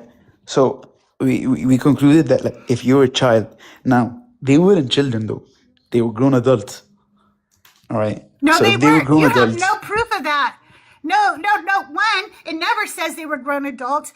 Two, we don't know their age, but their mental capability was that of a child if they don't know right from wrong. If you don't know right from wrong, you are a child mentally. So sorry, sir, not adults. all right. Can you tell me what wrong in your definition is? Because wrong could mean evil, or wrong could mean like just doing something that is incorrect. Like, for example, The tree was a knowledge of good and evil. The tree, they had no knowledge of good and evil. Okay, So they yeah, did not exactly. know disobedience was evil. They didn't know that the serpent was evil. They didn't know that God was good because they had no knowledge of good and evil. But free will means that like you can do whatever you want. And if, let's say God There's didn't no put. free will in Genesis. It doesn't say anything about free will, Pumpkin. So you don't have free will right now? You can't bring free will. So you don't have free will right now? News for you, but if you're a Christian, you don't have free will because God says that everything's predestined. Okay, just so you know. So do you have free will? I'm not a Christian, Pumpkin. It doesn't matter what I have. But you think Christianity isn't real, so everybody's the same in yours. We're talking about an internal critique. We're talking about the biblical situation. We're talking about the Garden of Eden. They did not have free will. And you know how I know this? Because it says Jesus was the sacrifice before the foundation of the earth. In order for Jesus to be the future sacrifice, Adam and Eve had to eat the apple. There is no Jesus not the apple. There is no Jesus without them eating that piece of fruit. Go ahead, Vice. What did you want to say? I have to run and get ready for my live, but Okay. I love talking to you and Nick. I hope to see you there. Love you. All right. Love you. Bye. Have a good day. We'll be over in about an hour. Oh, I got to let my doggy out. Nick, you want to take over for a second? Yeah, absolutely. All right, guys, you know the drill. We got to 38.7. Let's get that to 48.7. Yes, I always do 10K over. So let's get to double tapping that screen. Let's keep sharing it out. I'd like to see that at least 150 shares. So share it out to your friends, even if you already shared it out. Share it out again. And as always, if you have no friends, no discords, that's okay, because you can hit that copy link button 5 times, and that does also help boost the algorithm. Host does have gift goals, so if you have any spare coin, throw them to your Witcher, as well as the little hurt me. So when you send that hurt me button, if you click on that button again, it's going to come up with the team points. Make sure you are collecting your team points, because not only does it drive Crystal up on the stats, it also boosts that algorithm. So please make sure you're collecting those team points. Big win to everybody who has gifted so far. Thank you so much. It is helping towards getting Crystal a better system set up, so these lives can be even more boss than they already are, if you could imagine that. I don't know. That's too much power, I think, but Anyways, in the meantime, guys, keep double tapping and sharing. Oh, are you back? Yeah. So you were Are talking you about. okay? Are you well? Are you okay? So yeah, we were talking about predestined. If if if you think that something is predestined, that doesn't change the fact that we had free will to do that predestined thing. No. So if God saw the future, You can't have free will if you're predestined. but like it's a God watching That's you move. that's not that's a logical fallacy. You cannot have free will and be predestined. Hey, but you say that we're predestined, but like we're not really predestined. God can No, see the the future and Bible God knows says what's it. gonna happen. The Bible says it's predestined. No, the Bible says that everything works towards the glory of God for those who are called according to his purpose. The Bible says in Romans that he creates some for destruction. The Bible tells you over and over and over again that all of this was pre-planned by God for God according to his will. He never According tells to you His you have will, free will. Not one time in the whole Bible does he say you have free will. He says you don't have free will. you we It's literally my have free will, will to do motherfucker. evil, That's right? what he What are says. you talking about? If that's the case, What? then if we That's what God says. He never says that you don't have free will, and He never says that you're predestined. You're saying all that, but you're just assuming. Again, you're just assuming. I am not. I am not. I'm not assuming any of this.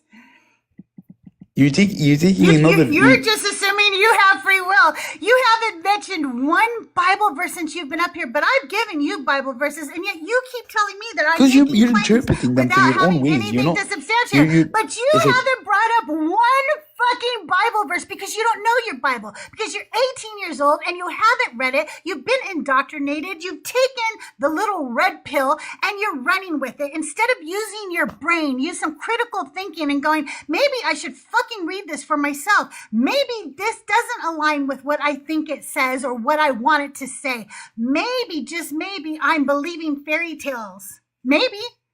But you don't use critical thinking skills. all right. Can I ask you something? What do you believe in?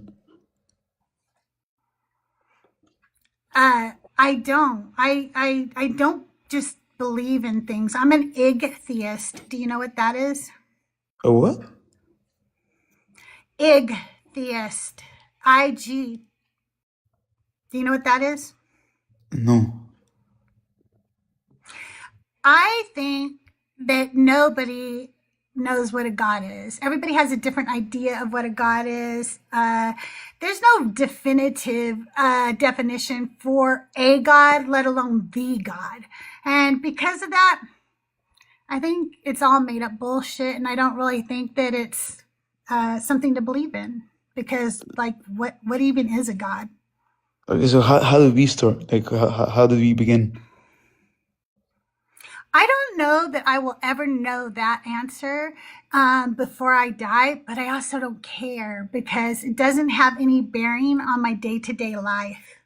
I believe that science has the best answers so far. I don't believe that we know 100%, and I think that they're willing to say that. But I think it's more honest to say that we're not absolutely sure than it is to say that some fucking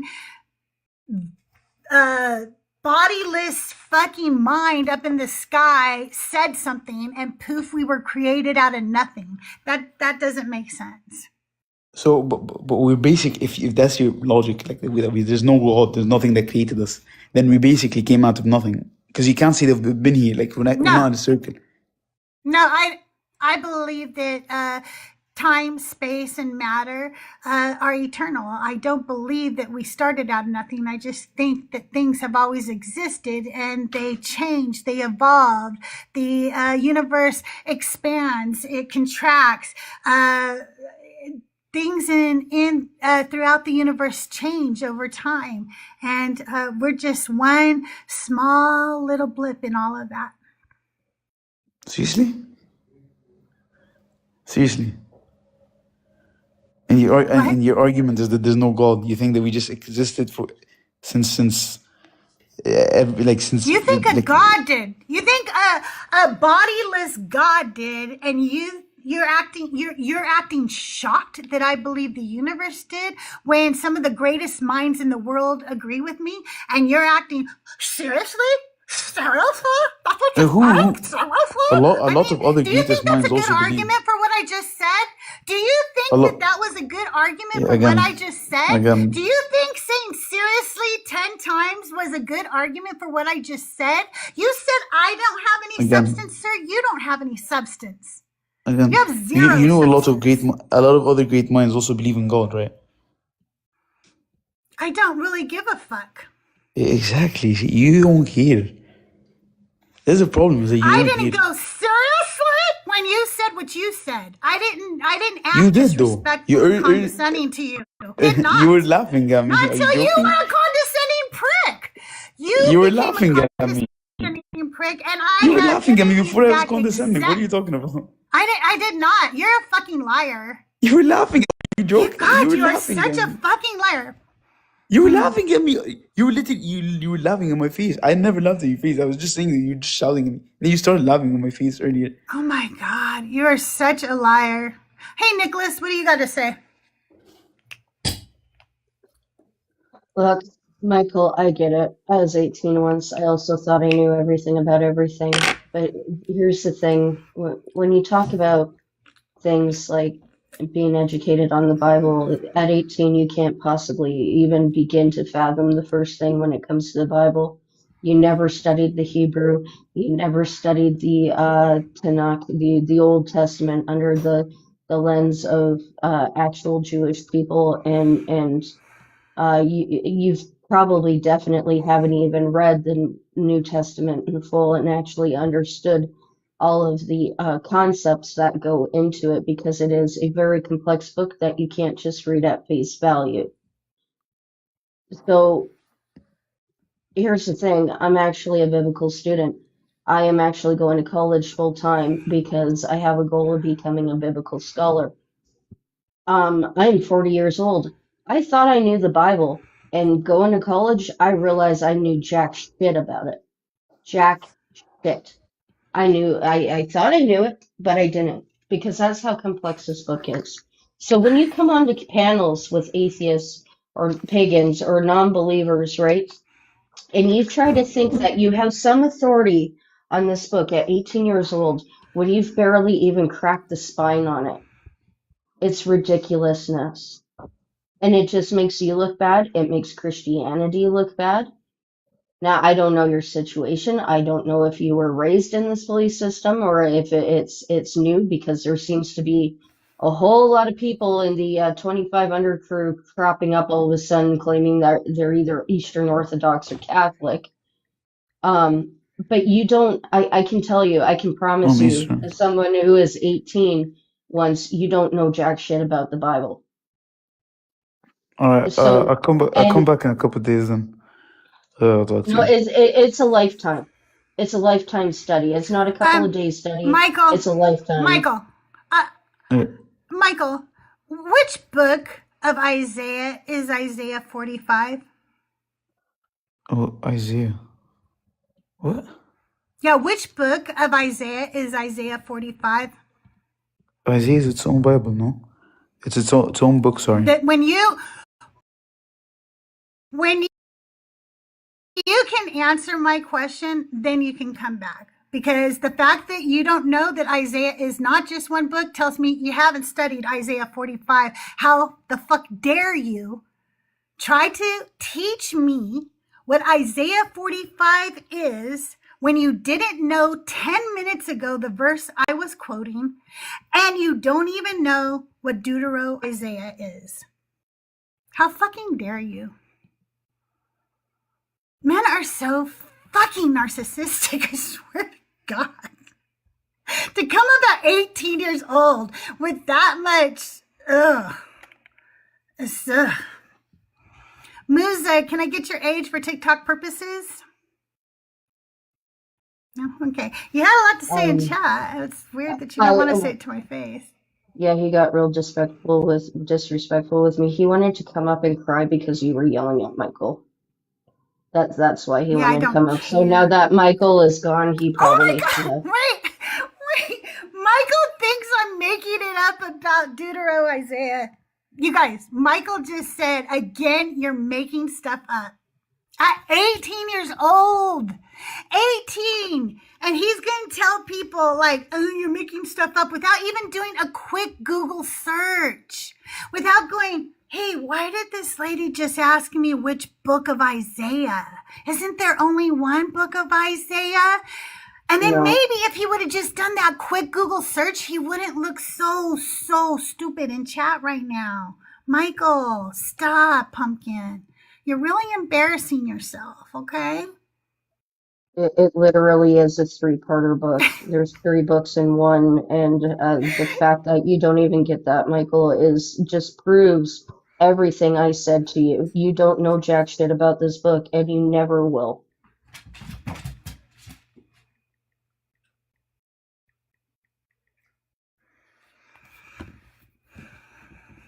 You mean I Google will tell you, AI? Michael, I did. You know what, Michael? I just want you to know, when I was a Christian, I didn't know that either, and I didn't do it to just to like, oh, belittle somebody for not knowing something. I did it because you have so much arrogance, acting like you're so knowledgeable about this, but you don't know some of the most basic details. You did not know that God said in the Bible that he created evil, and you didn't know where it was. And even Christian apologists know where that is because they know to have an argument ready for that, okay? And you didn't know to have an argument ready for that. So that tells me you haven't studied this at all. And then to be asked about which book of Isaiah it was in, and for you to pretend like I just made that up, that tells me you haven't studied this at all. That you're a fake, you're a fraud. And that's something you have to live with yourself. Go look at yourself in the mirror and ask yourself, what is it about me that makes me want people to think that I'm smarter and more educated or more knowledgeable than I am? Because frankly, for me personally, Michael, I don't like to be the smartest person in the room. I much prefer to learn from others. That is why I often have some of the smartest motherfuckers in the world up on my panel, because oh, you know what, Gen Z? I was going to let you up till you told me to let you up. I don't take commands from people in my comments, so you can get the fuck out of my box. You could try another day and not make demands of me. I don't do that. Ooh, that's the fastest way to get me to not do something. Michael, okay, fine. Cite your source, because I bet you it's Google AI, but cite your source. Go ahead. Because this is I don't actually, even care what Michael has to say. He's this so is actually, arrogant for 18 years old. yeah, this is actually scholarly consensus, and when you're in college, when you hit Isaiah, it's a huge in-depth thing because it is a 3-parter novel. So this is one of the first things you learn about Isaiah. So go off. I mean, like I said before, you're 18, you don't know jack shit about this book. The Gospel Coalition. Okay, that is that an evangelical thing?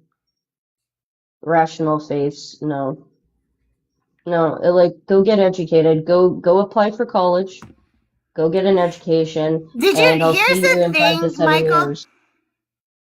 Michael, here's the thing. Even though there are people who do not agree with the book being put in different parts, they still would have known what I was asking. And the fact that you didn't know is the proof that you haven't studied it. You don't have to believe it to have known what I said, okay? But you didn't know what I was saying because you haven't studied it. And then you're going to fucking try to educate me on it when Pumpkin, I have studied it. That's why I knew that. Okay. Like I haven't studied all of Isaiah yet. Don't get me wrong. And I'm not making claims that I did, because I don't do that either. Okay. We're going through the Bible week after week, except this week and last week, because I've been kind of not feeling myself lately. So, but next week on Thursday, we'll get back to the Bible. I have to figure out where we are though. We're somewhere in Deuteronomy, I think. I can't remember. I know. I need a bookmark. I understand this. I actually shouldn't need one because there's a built-in bookmark in the Bible that I never use. I'm really bad at this. Like, all right.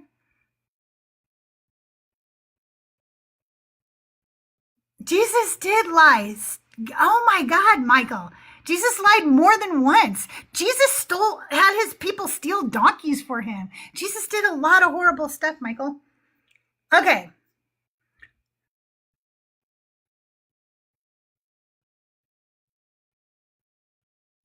So they have run stylometric analysis on it too. Did you know that, Nicholas? Studies consistently find that different vocabulary patterns, different phrase repetitions, and different sentence rhythms from chapters 1 through 39 to 40 through 66. Chapters 40 through 55 cluster together their own voice. It's very consistent internally, distinct from earlier chapters. It's got a strong poetic style. And then chapters 56 or 66 shift again. So they have run stylometry on it, as well as other things that lead most scholars to believe that these were not all written at the same time, and the different authors worked on the book. So that's just the truth of what it is, Michael. I can't make Isaiah something it's not. I don't know. I just felt like singing. I just can't do it. I'm sorry. Michael, there is no God. And luckily, these people are listening to me, and I try my very hardest to speak the truth. Even when I'm wrong, like I often will correct myself if I find out I am wrong, or if I misquoted something, or I don't know. I do like to correct myself when I'm wrong.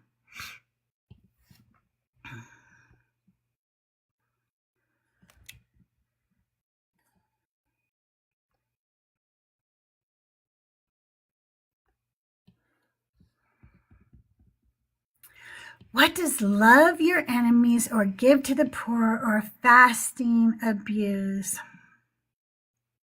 Nothing. He plagiarized from other fucking people. Who cares? Doesn't make him a good God either. A lot of other things he did that was abusive. All right. We'll try bringing you up. Hi, The Killer. Can I get your age for TikTok purposes? Yeah, I'm 40. So. Are you a Christian or a believer of the God of the Bible? Not at all. But I do have a bit of a question about it. Okay. I did hear a joke about that with Cain and Abel. They killed like a quarter of the population. So I was trying to understand if that is a legitimate thing you can use, or at least Cain kills Abel, so I don't know who killed a quarter of the Oh, I see what you're saying. Because there was only 4 people who lived at that time, that's like a quarter. You're right but here's the argument from the apologetics, okay? So as you know, Cain is removed and he's sent somewhere else, and there Cain finds a wife, right? And people say, but how could there have been other people? And that is because in Genesis, there is one version of I don't remember, you'll have to read the 2 of them. In chapter 1 or 2, it says that God created Adam and then he created Eve, but in another version it says God created humankind. So what they say is God created Adam and Eve. Yes, they were the first men and women, but they weren't the only ones God created at that time. He created other people, and that's where Cain went and got his wife from. Okay, well, I was just trying to figure out how that joke actually made any type of sense. That's what it did make sense though. It did. I do get where they got that from, because if you kill Abel, then you've killed a quarter of the population. So actually, yeah, true. Okay, well, thank you. I was just trying to figure out how that made sense. Hey, thank you very much. Okay, have a good day. You too. Bye, Inquisitor Bacon. Thanks for coming by. Hope you have a great day or evening or whatever it is, wherever you are. You guys, I'll be live for about 45 more minutes. My knee is doing okay so far, but I'm going to go get some lunch and ice it up after I'm done here. And then I will work on getting today's episode out for you. By the way, the episode that's going to drop tonight on Anti-Sermons is Hagar the Victim. It's a really good episode, and it includes my song, You Saw It, and it's just a really good episode. You guys should listen to it.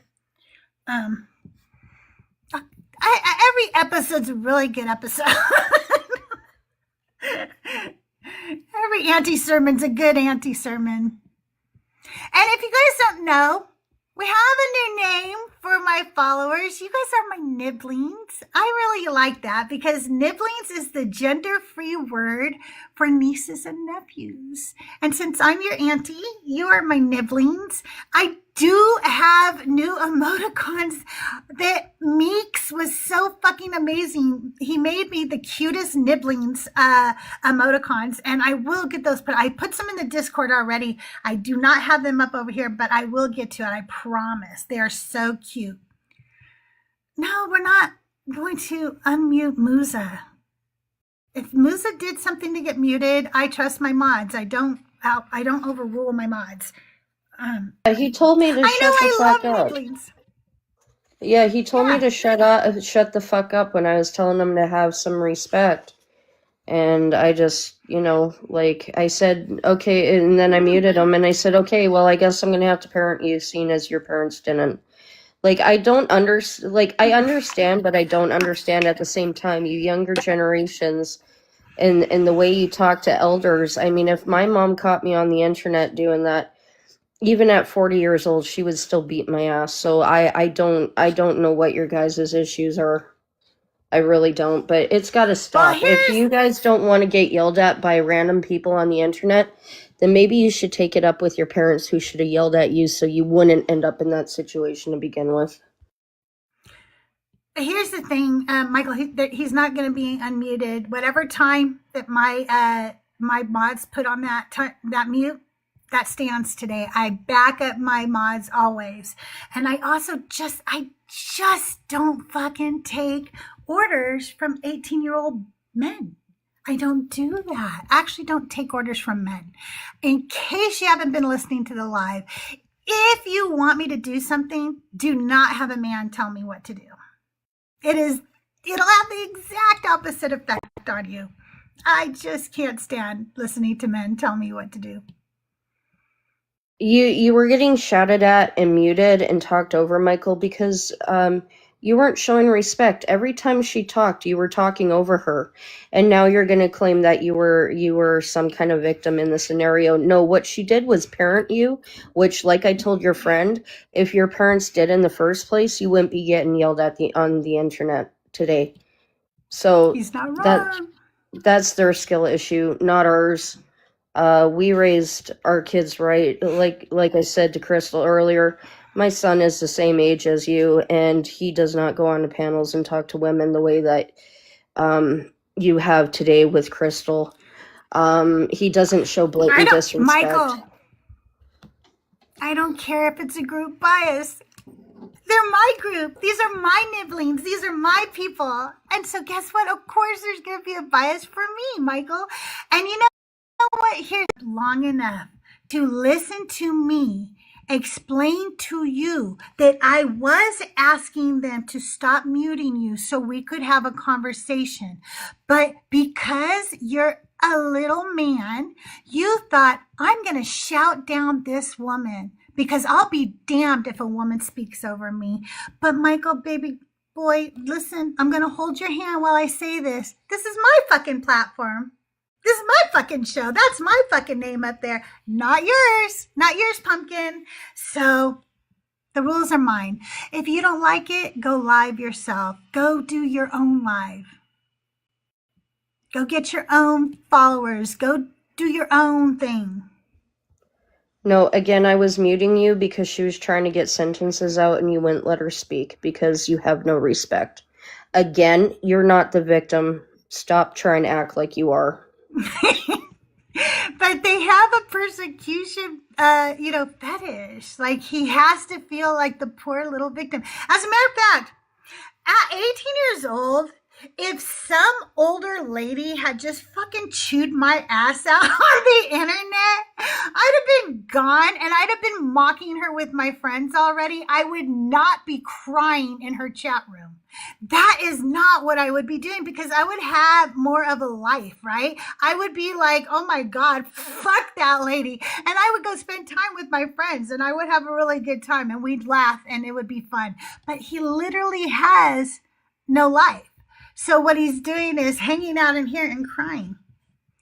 Cindy, don't tell me to stop cussing. That's fucking rude. Shut the fuck up. Quit being a bitch. The more you tell me not to do things, the more I do them. Okay? Don't be a little bitch. You stop yapping in my chat, bitch. I think I think Cindy is that other dude's alt profile. Is Musa. It's Yeah, Musa. that's Musa. That's Musa. Do you see how pathetic Thanks you for kids the are? engagement. And all they do is give me engagement. All you Yep. do is help me. And I want to thank everybody for being here today. Thank you for the nearly 50,000 likes. Thank you for all the gifts. Also, if you want somebody permanently blocked, you could send me a galaxy and Nicholas will help me with that. They will block them. You just tell us who. But otherwise, I don't like to block people because they're giving me engagement. They're boosting me out into the FYP, into the algorithm, and I get it all for free because their egos, I'm so weak. Oh, Cindy has to go now. Though, Nick, can you take care of Cindy? Because then they had to go and use a slur. Had to go and use a slur. Michael, that's your Christian brother right there, Michael. That's your friend, Michael. You guys are such good little Christians. Good little Christians. You literally, Michael, that's your friend. Your friend just used a slur. Right. And you want to call yourselves Christians. What are you doing? What are you doing with your life? You think he's not Christian. You just they are Christians. Did you see that? I know. He just a minute ago, was he was a Christian. He was like, no, that's yes, not so-and-so, and now it's not Musa, but you're like, he's not Christian. How do you know that Cindy was a heathen? Then Cindy you're already such a told liar. us that he was Musa. Cindy already said he was Musa. He literally said it. Read back in comments, Michael. He admitted that it was him. Michael, he already said.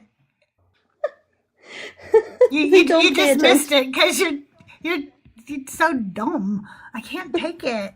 You guys, I'll be live for just over a half hour here, and I guess what we're gonna do is just mock Michael that entire time. So if you also would like to mock Michael, just join in the chat or do that over on YouTube. Hello, everybody on YouTube. I think I'm up over on the Deconstruction Junction too. I'm sorry, we're just waiting for people today. I don't really want to change my background because I'm enjoying running this background lately. Nobody really runs it. It's very original to me, and it's a good conversation starter, and it has a good beat. What? I'm sorry. I was. Anyway, you guys, make sure that you are subscribed to my YouTube channel. Make sure you're following me over here on YouTube, and then go listen to Auntie Sermons, the podcast, AUNTIE. I'm your Auntie Crystal, and I decenter men, and we ask the women of the Bible to step forward and tell us their stories, right? So go listen to it today. It's really good. Hey, thank you. How are you, Jess? Good to see you.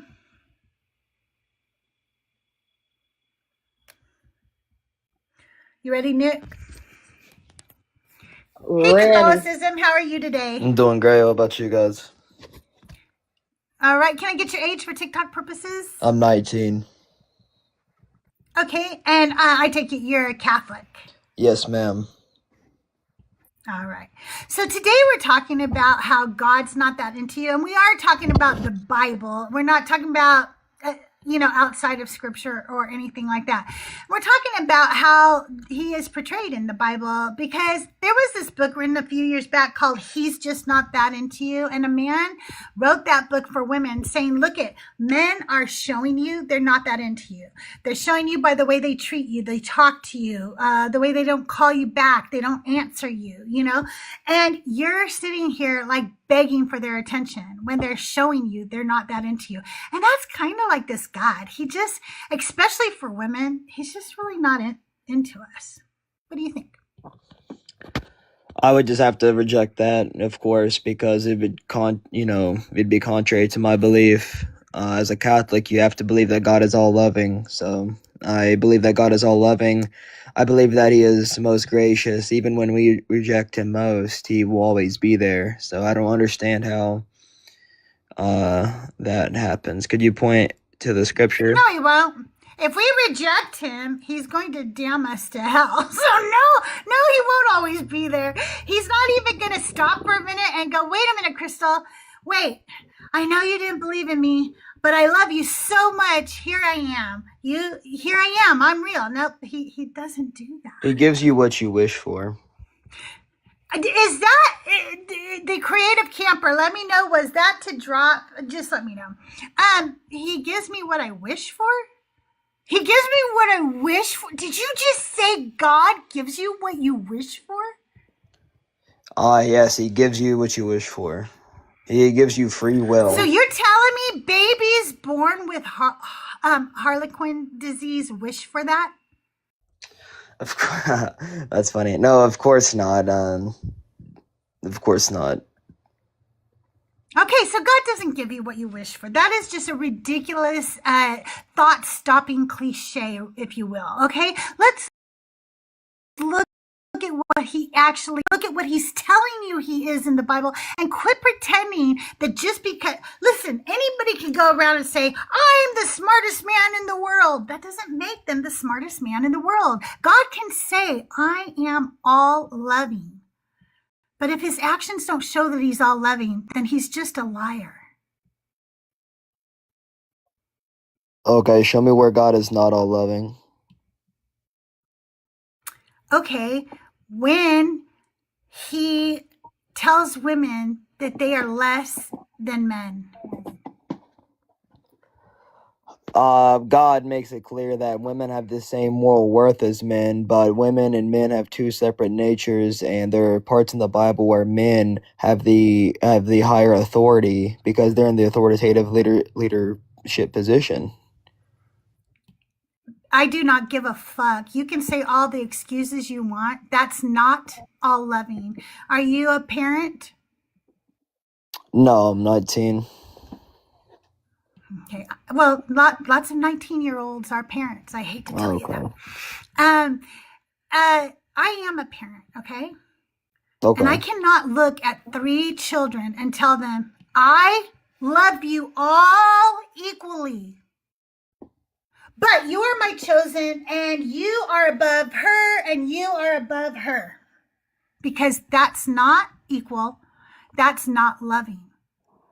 That's and not when what you tell God's doing. women, and then when you tell women that they are actually valued less monetarily by 20 shekels, you are telling them that you love them less. When you tell their fathers you can sell your daughters into slavery, you are telling those women that you love them less. When you allow one of the tribes of Israel to throw a woman out to be raped by a mob of people and then cut her body into 12 pieces and send her body parts out to the 12 tribes of Israel, you are showing women you love them less. Can you pick something I'm and not stick that to it? into you. Can you pick something and stick to it, and we can discuss it? You can't just ask just 20 questions and then overwhelm me. She didn't was ask giving any you questions. examples.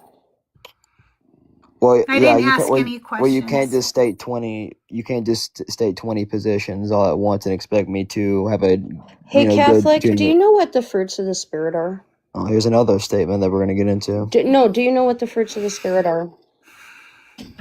I know. This is also for Judge in the comments section. Do you know what the fruits of the Spirit are?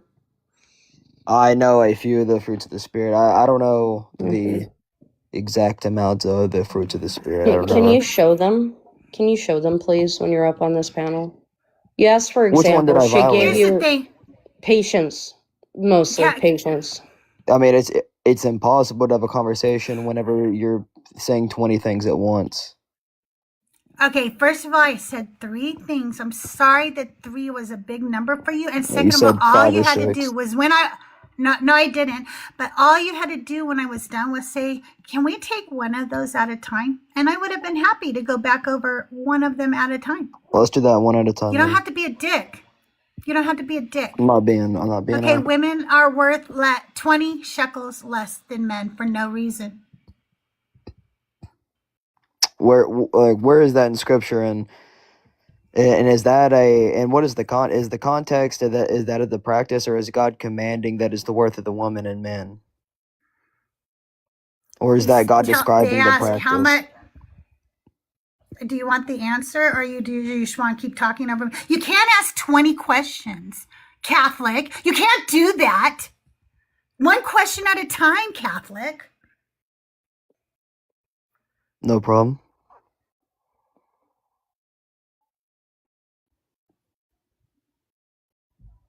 Can I ask, are you recently Catholic? Yes. Okay, can you maybe answer me this? Can you tell me why there is a massive amount of the 25 under crew that is either suddenly converting to Catholicism or Eastern Orthodoxy? Is there a specific person you guys are following on the internet that started this? Jay Dyer and Nick Fuentes. Nick Fuentes, you have got to be shitting me. The biggest piece of shit on... Okay, you know what? Never mind. What was that first name again? Trent Horn. Oh, Jay Dyer. Great. Let's move on. Let's move on. I don't want to keep repeating that fucking asshole's name on my show. Okay, you could replay it later, or I'll tell you later. Oh, he left? He left. He ran. Thank you, Little devil. Baby ran. Well, here you go. Let me give the proof that he said I didn't have, or whatever that he was complaining about. Leviticus 27, 3 and 4. And thy estimation shall be of the male from 20 years old, even unto 60 years old. Even thy estimation shall be 50 shekels of silver. Then in Leviticus 27, 4, and if it be a female, then thy estimation shall be 30 shekels. Thus saith the Lord. And if you can't handle that I cuss, get the fuck out of my life, because I don't censor myself for you. Okay? Hey, Judge, welcome to the show. I don't think you're really welcome. I don't think at all. I think you're just a hateful person. Oh, I don't give a fuck. You don't even let me ask how old you are, if you're a Christian. Go suck your own dick, Judge, but not here, not on my stage, okay? I do not pander to these misogynists. Let's play a song for them, though. Imagine being a grown-ass man going on a women's panel crying. I think you're a big old meanie. You're such a meanie. I don't think you really do like me. You're not happy I'm here. Meh. All right, let me find it. Hang on 1 second. Do your balls hang low? Do they wobble to and fro? While she's looking for that, guys, let's keep double tapping that screen. We're almost to the share goal of 150. We only need 20 more, so let's keep sharing the live out. 5 friends or more into your Discords, and if you have no friends and no Discords, that's okay. Just hit that copy link button 5 times. Let's get that to 150. We're sitting at 51.9k. Let's get that up to 61.9k. And as always, don't forget the gift goals. They are going towards helping Crystal get a better setup so these lives can be even more epic than they already are. Here's for all the guys out there. I love you, Judge. I love you, Michael, Musa, to all of the guys. Miss me, now you gotta kiss me. You're up my sentence, call it just a thought. Say you love strong women till you get caught. Oh, it died. I thought if I plugged it in, it wouldn't die. Anyway, if you want to hear that song, the rest of that song, go listen to my album Ex Parte everywhere you stream. That was Miss Me with that misogyny. Sorry about that. I thought if I plugged it in, it wouldn't die, but it did. Oh, thank you for all of the octopi, octopuses, octopussy. What? I don't know. The octavagina. I don't know, but thank you for them. They're so cute, and they match my headphones, so I like them.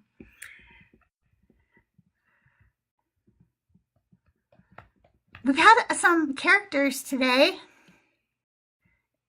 Nicholas, like, we've had some characters. Oh my gods, really?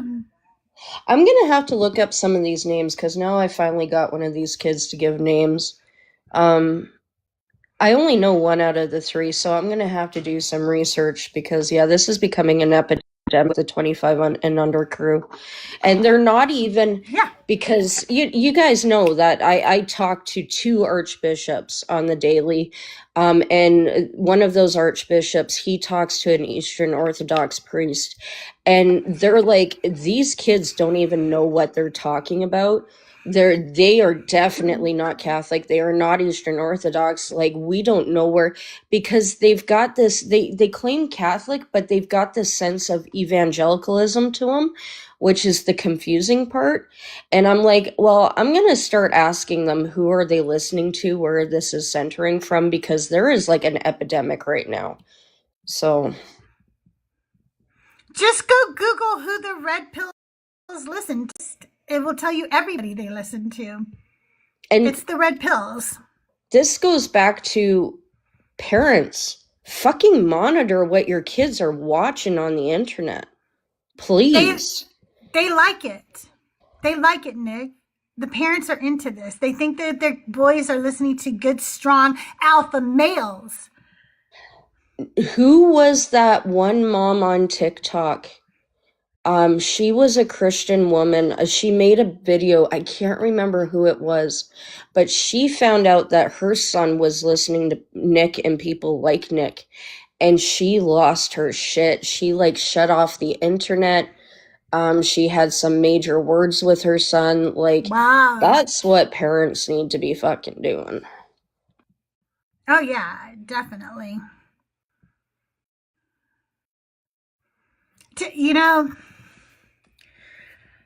Just make sure your kids get educated, because that was the beginning of my deconstruction, was my son really getting educated and coming home and helping educate his old mom.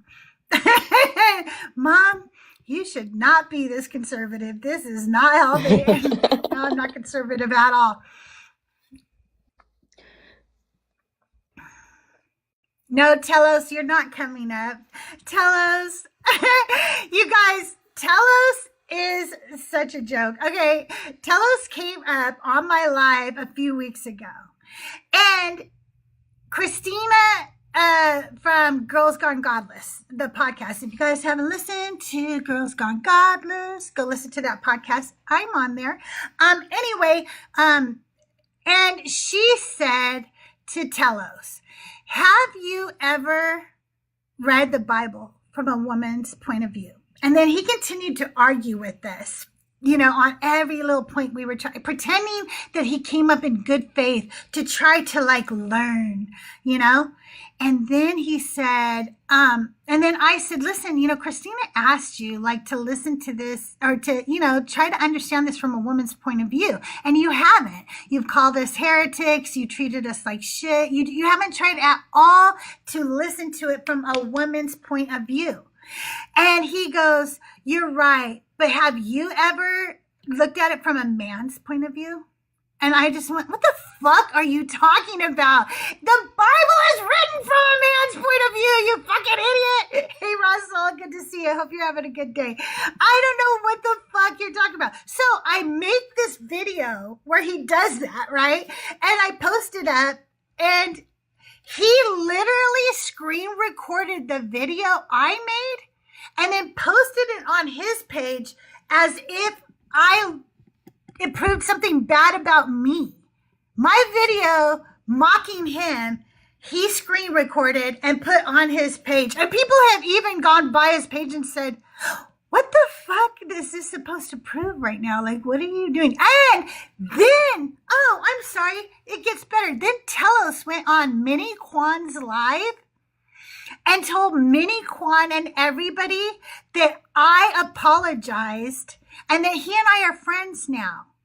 And so they called me over to the room because they wanted me to face him. And they were like, is it true? Did you apologize? And I'm like, I'm trying to figure out what was going on. I'm like, what? Why am I here? You know? And when I started to come off mic to say, like, fuck no, I didn't apologize. What the fuck? He ran. He ran away. And now he's requesting up on my live. That is, like, how do these men have this much nerve? Like,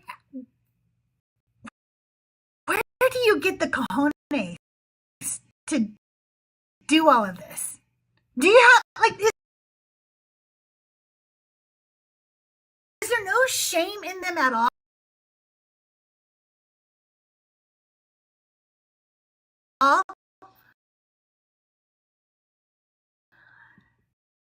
It's so weird. You're a weirdo. I posted on your page without tagging me. I noticed that you didn't tag me. And then somehow think that made you look good. And then tell everybody that I apologized. For what? What would I apologize for? For calling you out on your misogyny? Please. I would never apologize for that. It is entitlement. Nini, it is. It's fucking total entitlement. Hey, Kyle, good to see you. Is he by chance the under 25 crew? Out of curiosity. He might be. He might be. I don't know. I don't remember his age, to be honest with you. No, silly goose. He did not record the apology. They were like, I never get dragged into lives, okay? Like, nobody ever pulls me up except Mama Bash does. Like, when she sees that I, like when she goes live or something, she'll request me up or whatever. But I don't normally. So I was like, uh-oh, am I in some trouble? Did I do something wrong? And I'm like, why am I here? Because I kind of got scared. I was like, wait, did I do something? And Quan's like, no, Crystal, I just want you to know. This guy said that you apologize and that you are friends now. That is wild. Now, I won't say I don't ever apologize, because if I'm wrong about something, I will apologize. But what would I have to be wrong about? That you're a fucking misogynist when you clearly are a misogynist? Oh, I don't have a chessboard in front of me. I blame you, so I can't do the chess. And I'm not good at picturing a chessboard in my head. But I'll have to look at what your chess moves are later. You're just playing chess by yourself in the chat? Are you playing with yourself? Wait, you playing with yourself in the chat? We should be writing this down in case he's like a professional and we could be like winning some games here. Like screenshot that shit just to see if it actually works. Like, damn. We could be looking at the next Bobby Fischer, y'all. Like, come on. We could. I have a funny story about that. You want to know? Okay, my kids played chess. I was a chess coach for many years, actually, to kids, because I'm not a chess coach like for actual people who play chess, okay? I was a coach for little kids to teach them the basics of chess so that they could learn from better players later, okay? So our little team went on to the Super Nationals in Kansas City, which was huge. I mean, there were so many grandmasters there and masters of chess and stuff. It was crazy, okay? And this is back in the late 90s, okay? Early 2000s, maybe early 2000s, okay? So everybody knew who Bobby Fischer was. There was a movie that had come out, within that time called Searching for Bobby Fischer, right? Anyway, I said to the newspaper, you never know who's going to be the next Bobby Fischer. And the newspaper quoted me as saying,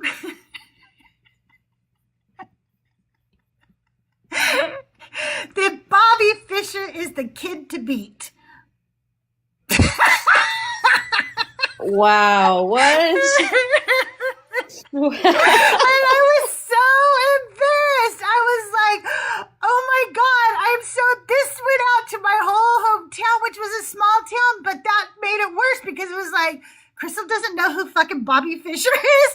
How does she fucking not know that he's not a kid or whatever? And I just felt like, I'm like, oh my no. God. Oh my God. Oh no. I did not say Bobby Fischer is a kid to beat. And we still joke. I think I have that clipping somewhere actually because it was pretty funny.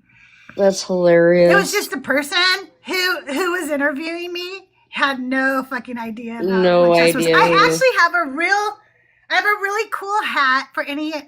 I blame you if you do really like chess. I have a really cool hat signed by Yasser Serwan, who is a grandmaster, and just actually he was a lovely person to meet.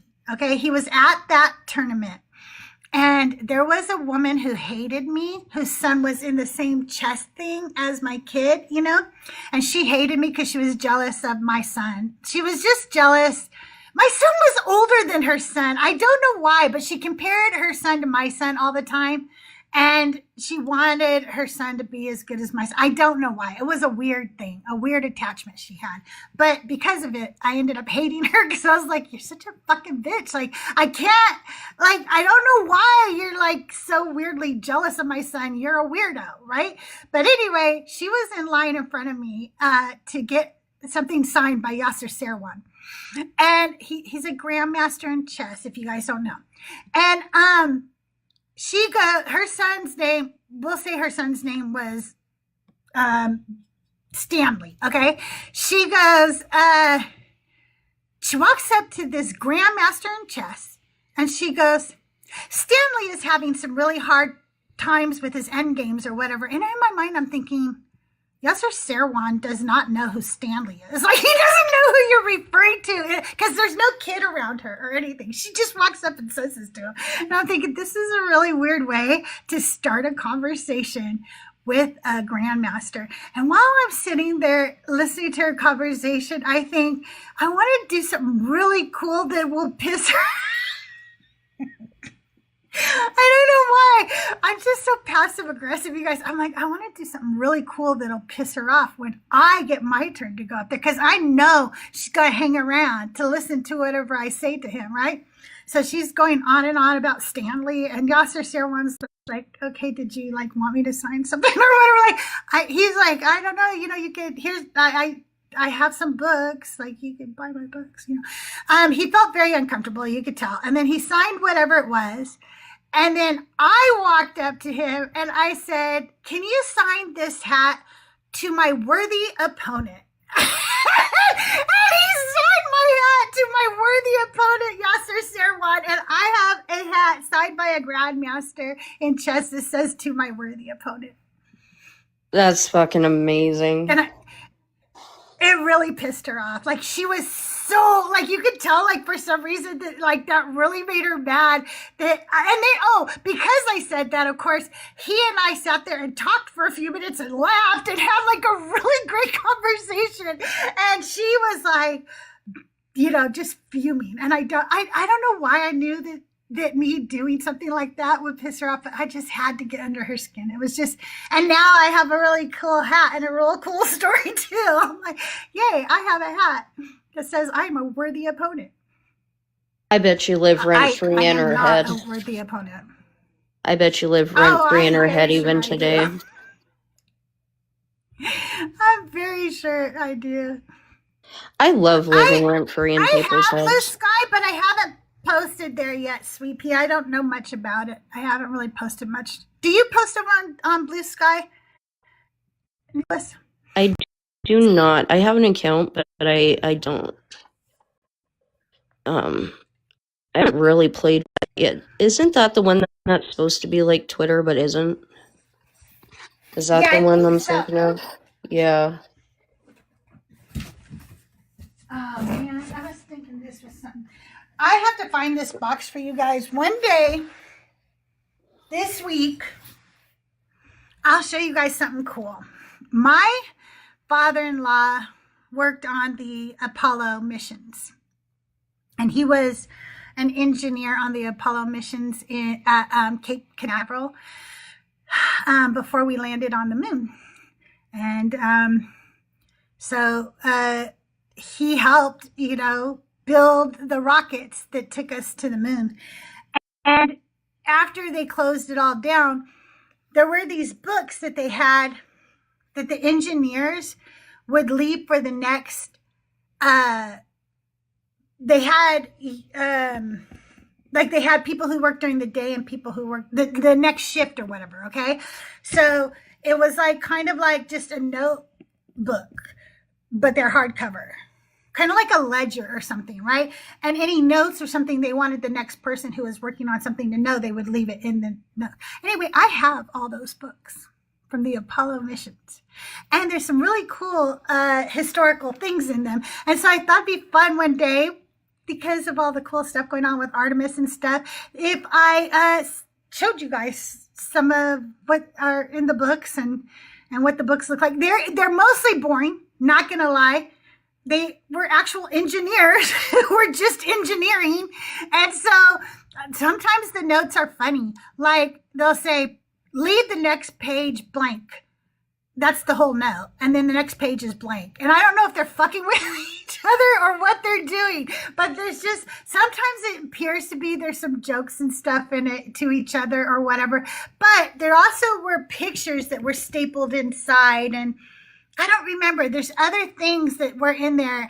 And so there are some cool things. And just the fact that even if a lot of it is just like kind of boring, math or engineering shit or whatever, it's like, to me, a really cool part of history. And it is one of the reasons I get really fucking upset with flat earthers and people who deny NASA and our and space exploration, because when you do that, you're not just denying the astronauts, you're denying all of the thousands of people who worked on these missions, whose life goals, who took time away from their families to do this, who sacrificed things that you'll never know about to do this. And when you negate it, you're negating the family, my family.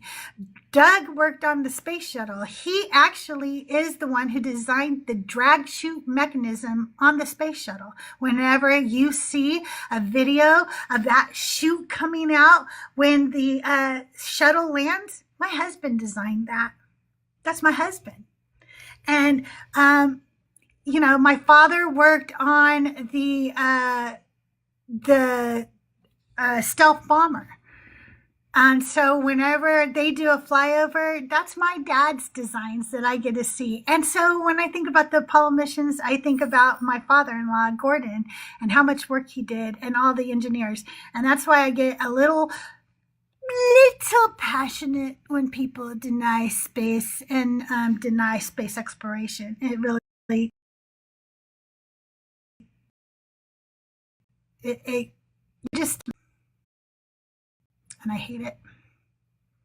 But I'll show those to you this week. I think they're just in the closet over here. I thought I had pulled the box out, but it was a box of my children's baby stuff. So I was like, I don't think you guys want to see a dinosaur baby blanket that has no meaning to anybody but me. I don't think that you guys really care about that. But I will look, however, for the books.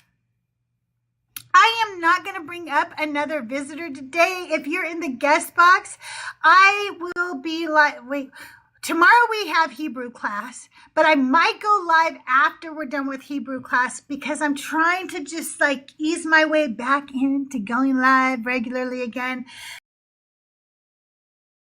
And so I might be live again tomorrow. If not, I will see you on Monday. I will be dropping the podcast later today. Hagar, the victim, will be the episode. So make sure you check that out. You guys, thank you so much for being here. Thank you for all the likes, shares, the conversation. Thank you for making me cry because y'all did, because y'all sweet. I really love you guys, and this was really hard for me today, and having all of you here and being so supportive of me when I was just, not feeling well, having a lot of, anxiety and stuff. I knew I would feel better. I knew that if I would just do it, you guys would help me feel better, and I really appreciate all of you because you did make me feel better. No, Crystal's not homeless. What the I fuck? don't know when we What was she talking about where you would think she was homeless? Where did you get that from? No, I'm not. And being homeless is not a joke. And, but I'm not laughing about that. But no, I'm not homeless. I don't know why that conversation would make you think that, but. Yeah, I find what it did I weird say? that- There was brain rot. The brain rot, I guess I assumed. So somehow, if you think I'm stupid, that would make us homeless sitting in a big leather chair. I'm homeless sitting in a big leather chair, y'all. on a computer. And I guess, on a computer. On YouTube. On TikTok. That's so wild. that's wild. And how weird that you assume that people who are homeless are stupid. You're a fucking weirdo and a fucking classist. So, Yeah, public libraries yes, I'm in a public library where I talk this loud, I cuss, I sing, public libraries would put up with this. Yeah. Okay, Pumpkin. You tell yourself anything that helps you sleep at night, okay? Public libraries their computers aren't set up for live streaming. What are you even talking about right now? Nothing. He has nothing. So he was like, damn it, I thought that was such a good insult. And then they called me out on it, and now I've got to come up with reasons why it was still a good insult. Oh my God. Actually, there are. You're right. There actually are a lot of obese homeless, but Just so you guys know, because calling me homeless didn't insult me the way he thought he was, now he's going to insult me because I'm obese. You have no idea who I am. And the fact that you are fat phobic is, again, a you issue, Pumpkin. Fat people exist in the world. Get over it. Get over it. Okay? You're not Christian. I have to put up with you, and you're stupid. And that sucks. I think being stupid is far worse than being fat. Oh. Because you choose to be ignorant. Ooh, I think devil. If somebody wants a permit. Thank you, devil. If you were looking for something for that, tell me what I'm supposed to do. Do I need to ban somebody? What do I need to do?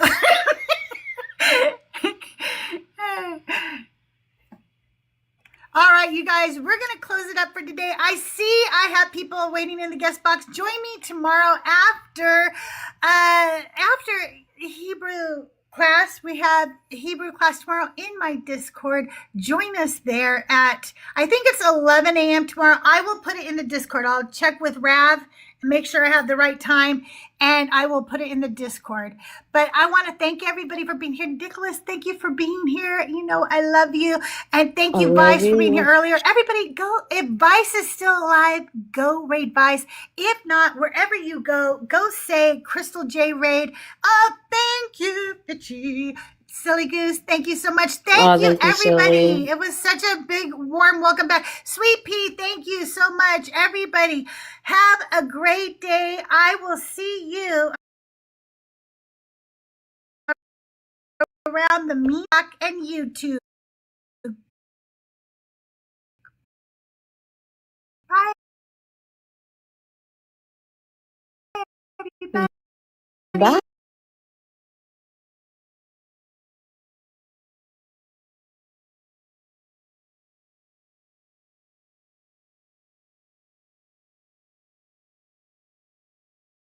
As in tiger, V as in Victoria, I as in indigo, E as in Edward, W as in water, E as in Edward, R as in Romeo,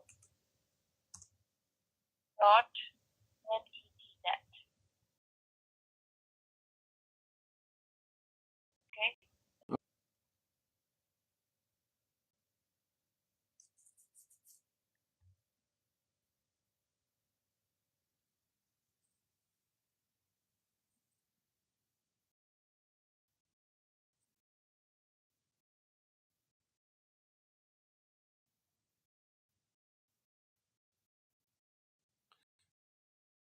Did she put me on hold to answer your call back in?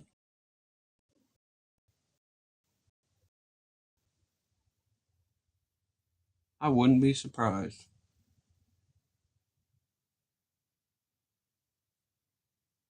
Space Ghost, I know. I can get everything hooked up for TikTok, but for some reason my computer isn't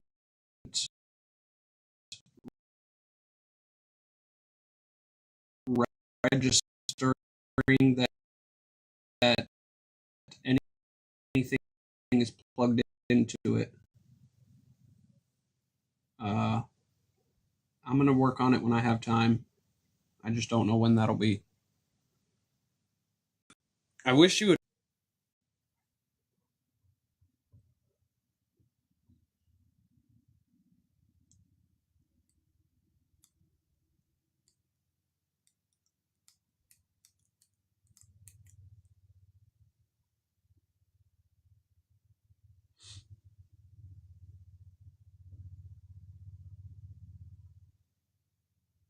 She would be the only one that would be able to merge mine and his call. Like he can't do it and I can't do it because it's she picked up his number.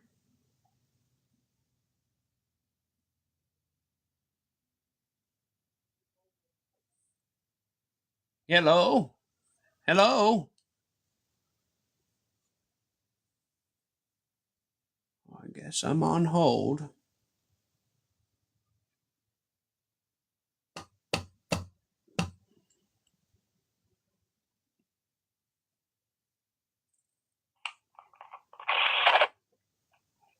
Hello? Yes, Now press hello? the enter key. Okay. Now hit the enter key. Now what do you see on your screen? Well, it says this. I typed in ultraviewer.net. Is that right? Yeah. ULTRAVIEWER.net. Yes, correct. Well, it says this site can't be reached. I think you're typing something wrong over there, ma'am. I just told you, I just said to you back what I typed. How did I get it wrong?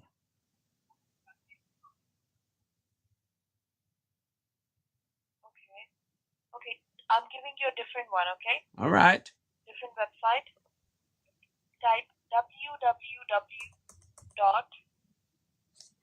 as in apple, Okay.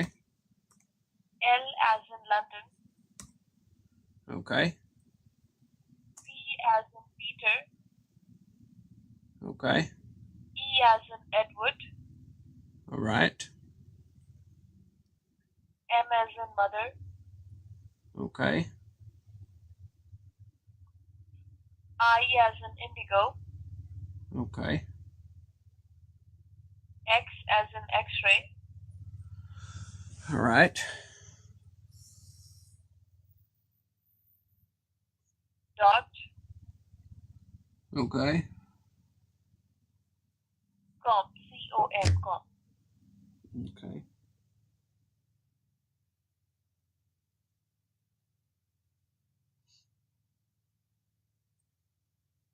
Now press the enter key. All right.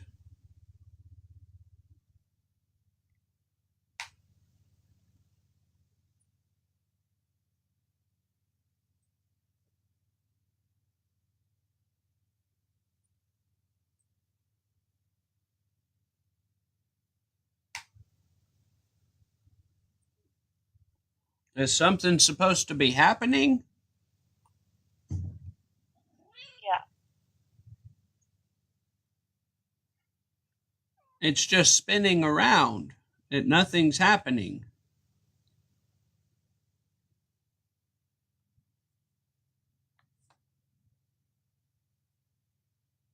Once you typed it, ma'am, did you press the enter key? I did. Yeah, it's loading, but I don't. It's not. It's loading. Nothing's popping up though. It's loading, it will come up. Wait for a second. All right.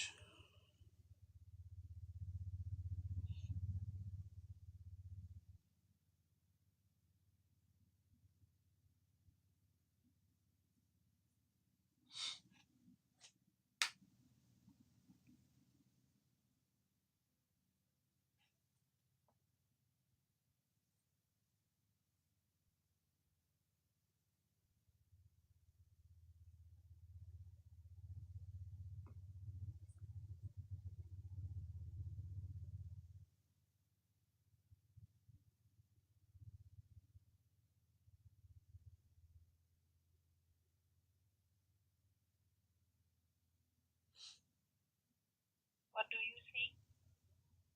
It's done. No, Is it loading, ma'am? no. I hit the refresh and it just spins. Nothing pops up.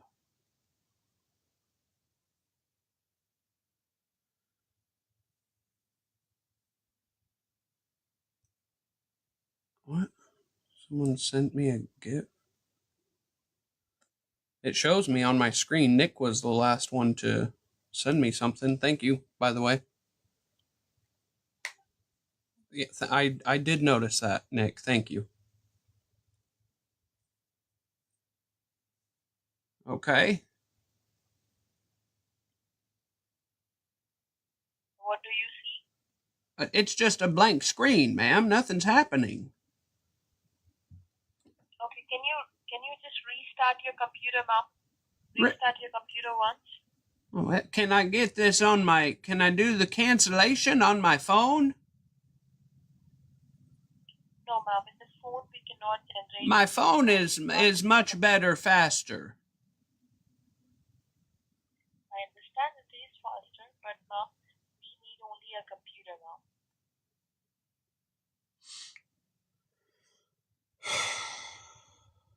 Can you please restart your computer? Yeah, I guess so. Right, it's restarting. I don't know what we're gonna sit here and talk about.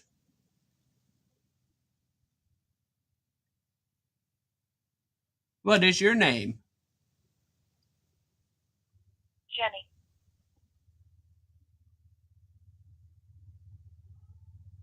Jenny? Yeah. Well, how is your day going, Jenny? Not so good, ma'am. Oh no, why is that?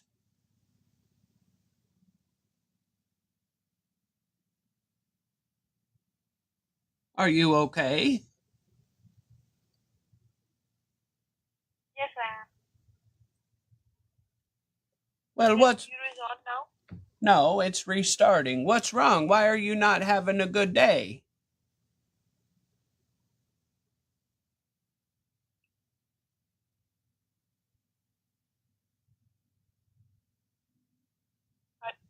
Did you have your breakfast? Well, yes, I had my breakfast, but what's wrong, Jenny? We need to get to the bottom of this and change your day around. Okay, can you hold on for a second, Mom? Hold on.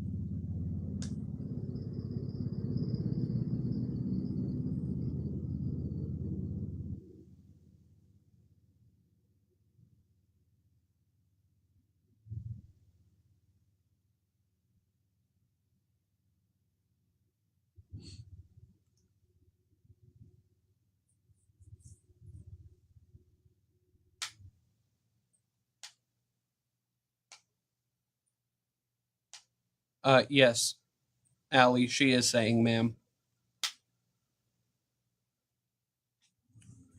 No, Diane, we know it's a song, but TikTok's AI will register that it's a phone number and we'll get in trouble.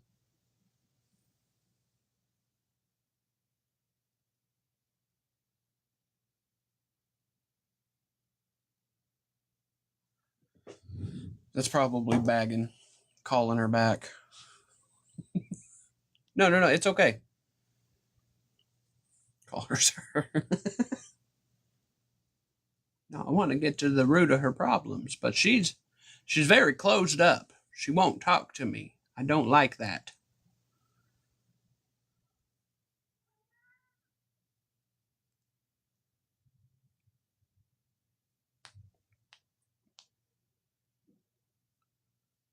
Maybe I should ask her if she's ever...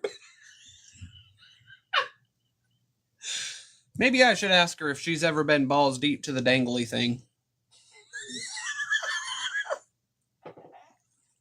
Jenny? Max, should I ask her that?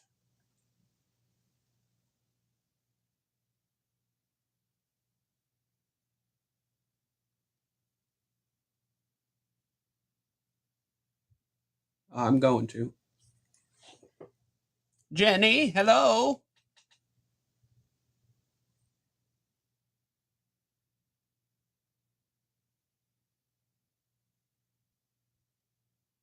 Miss Jenny?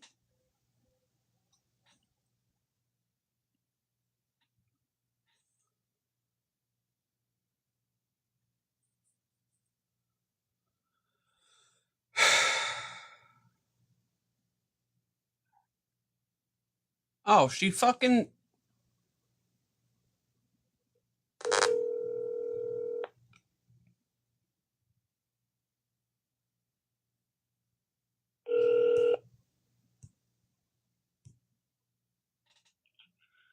Thank you for getting connected to customer support. This is James. How can I help you? yes, James. I need to speak with Jenny.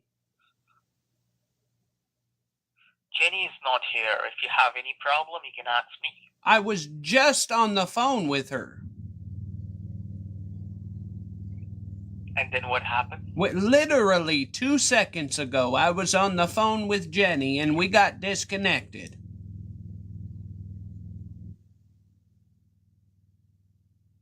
If you have any problem, you can ask me. I need to cancel this charge. Okay? So, can you please tell me, sir, at the moment, what's your invoice number so I can check into my system? What was your name again? James. James. Yeah, there's an invoice here. The invoice number is 46AB2B46D1.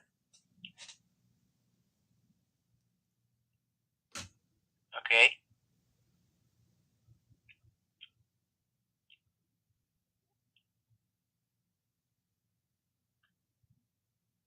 Yeah, James. And right now, at the moment, I believe that you are sitting in front of your computer. Yes. Jenny already has all of my information. And what she told you? She told me that I needed to get the cancellation form. So did you got the cancellation form? No, because the thing, she was having me try something else, and then we got disconnect. Okay. So tell me that you are using a computer at the moment. Yes, James, I'm using a computer. Which computer you are using? I don't know, it's a black one.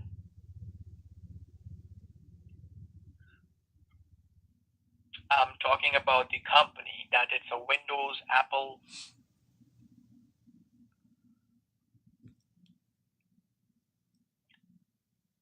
It's the Windows Which one. computer you're using? Tell me. It's Windows, James.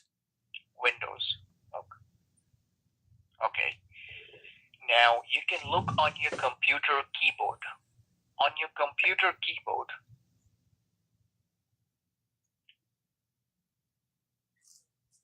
Yes, on my computer keyboard. Down bottom corner. You can see there is a CTRL key, control key. Yes, you're right, James. And just next to that control key, which key you can see? I don't know, it's a fucking key.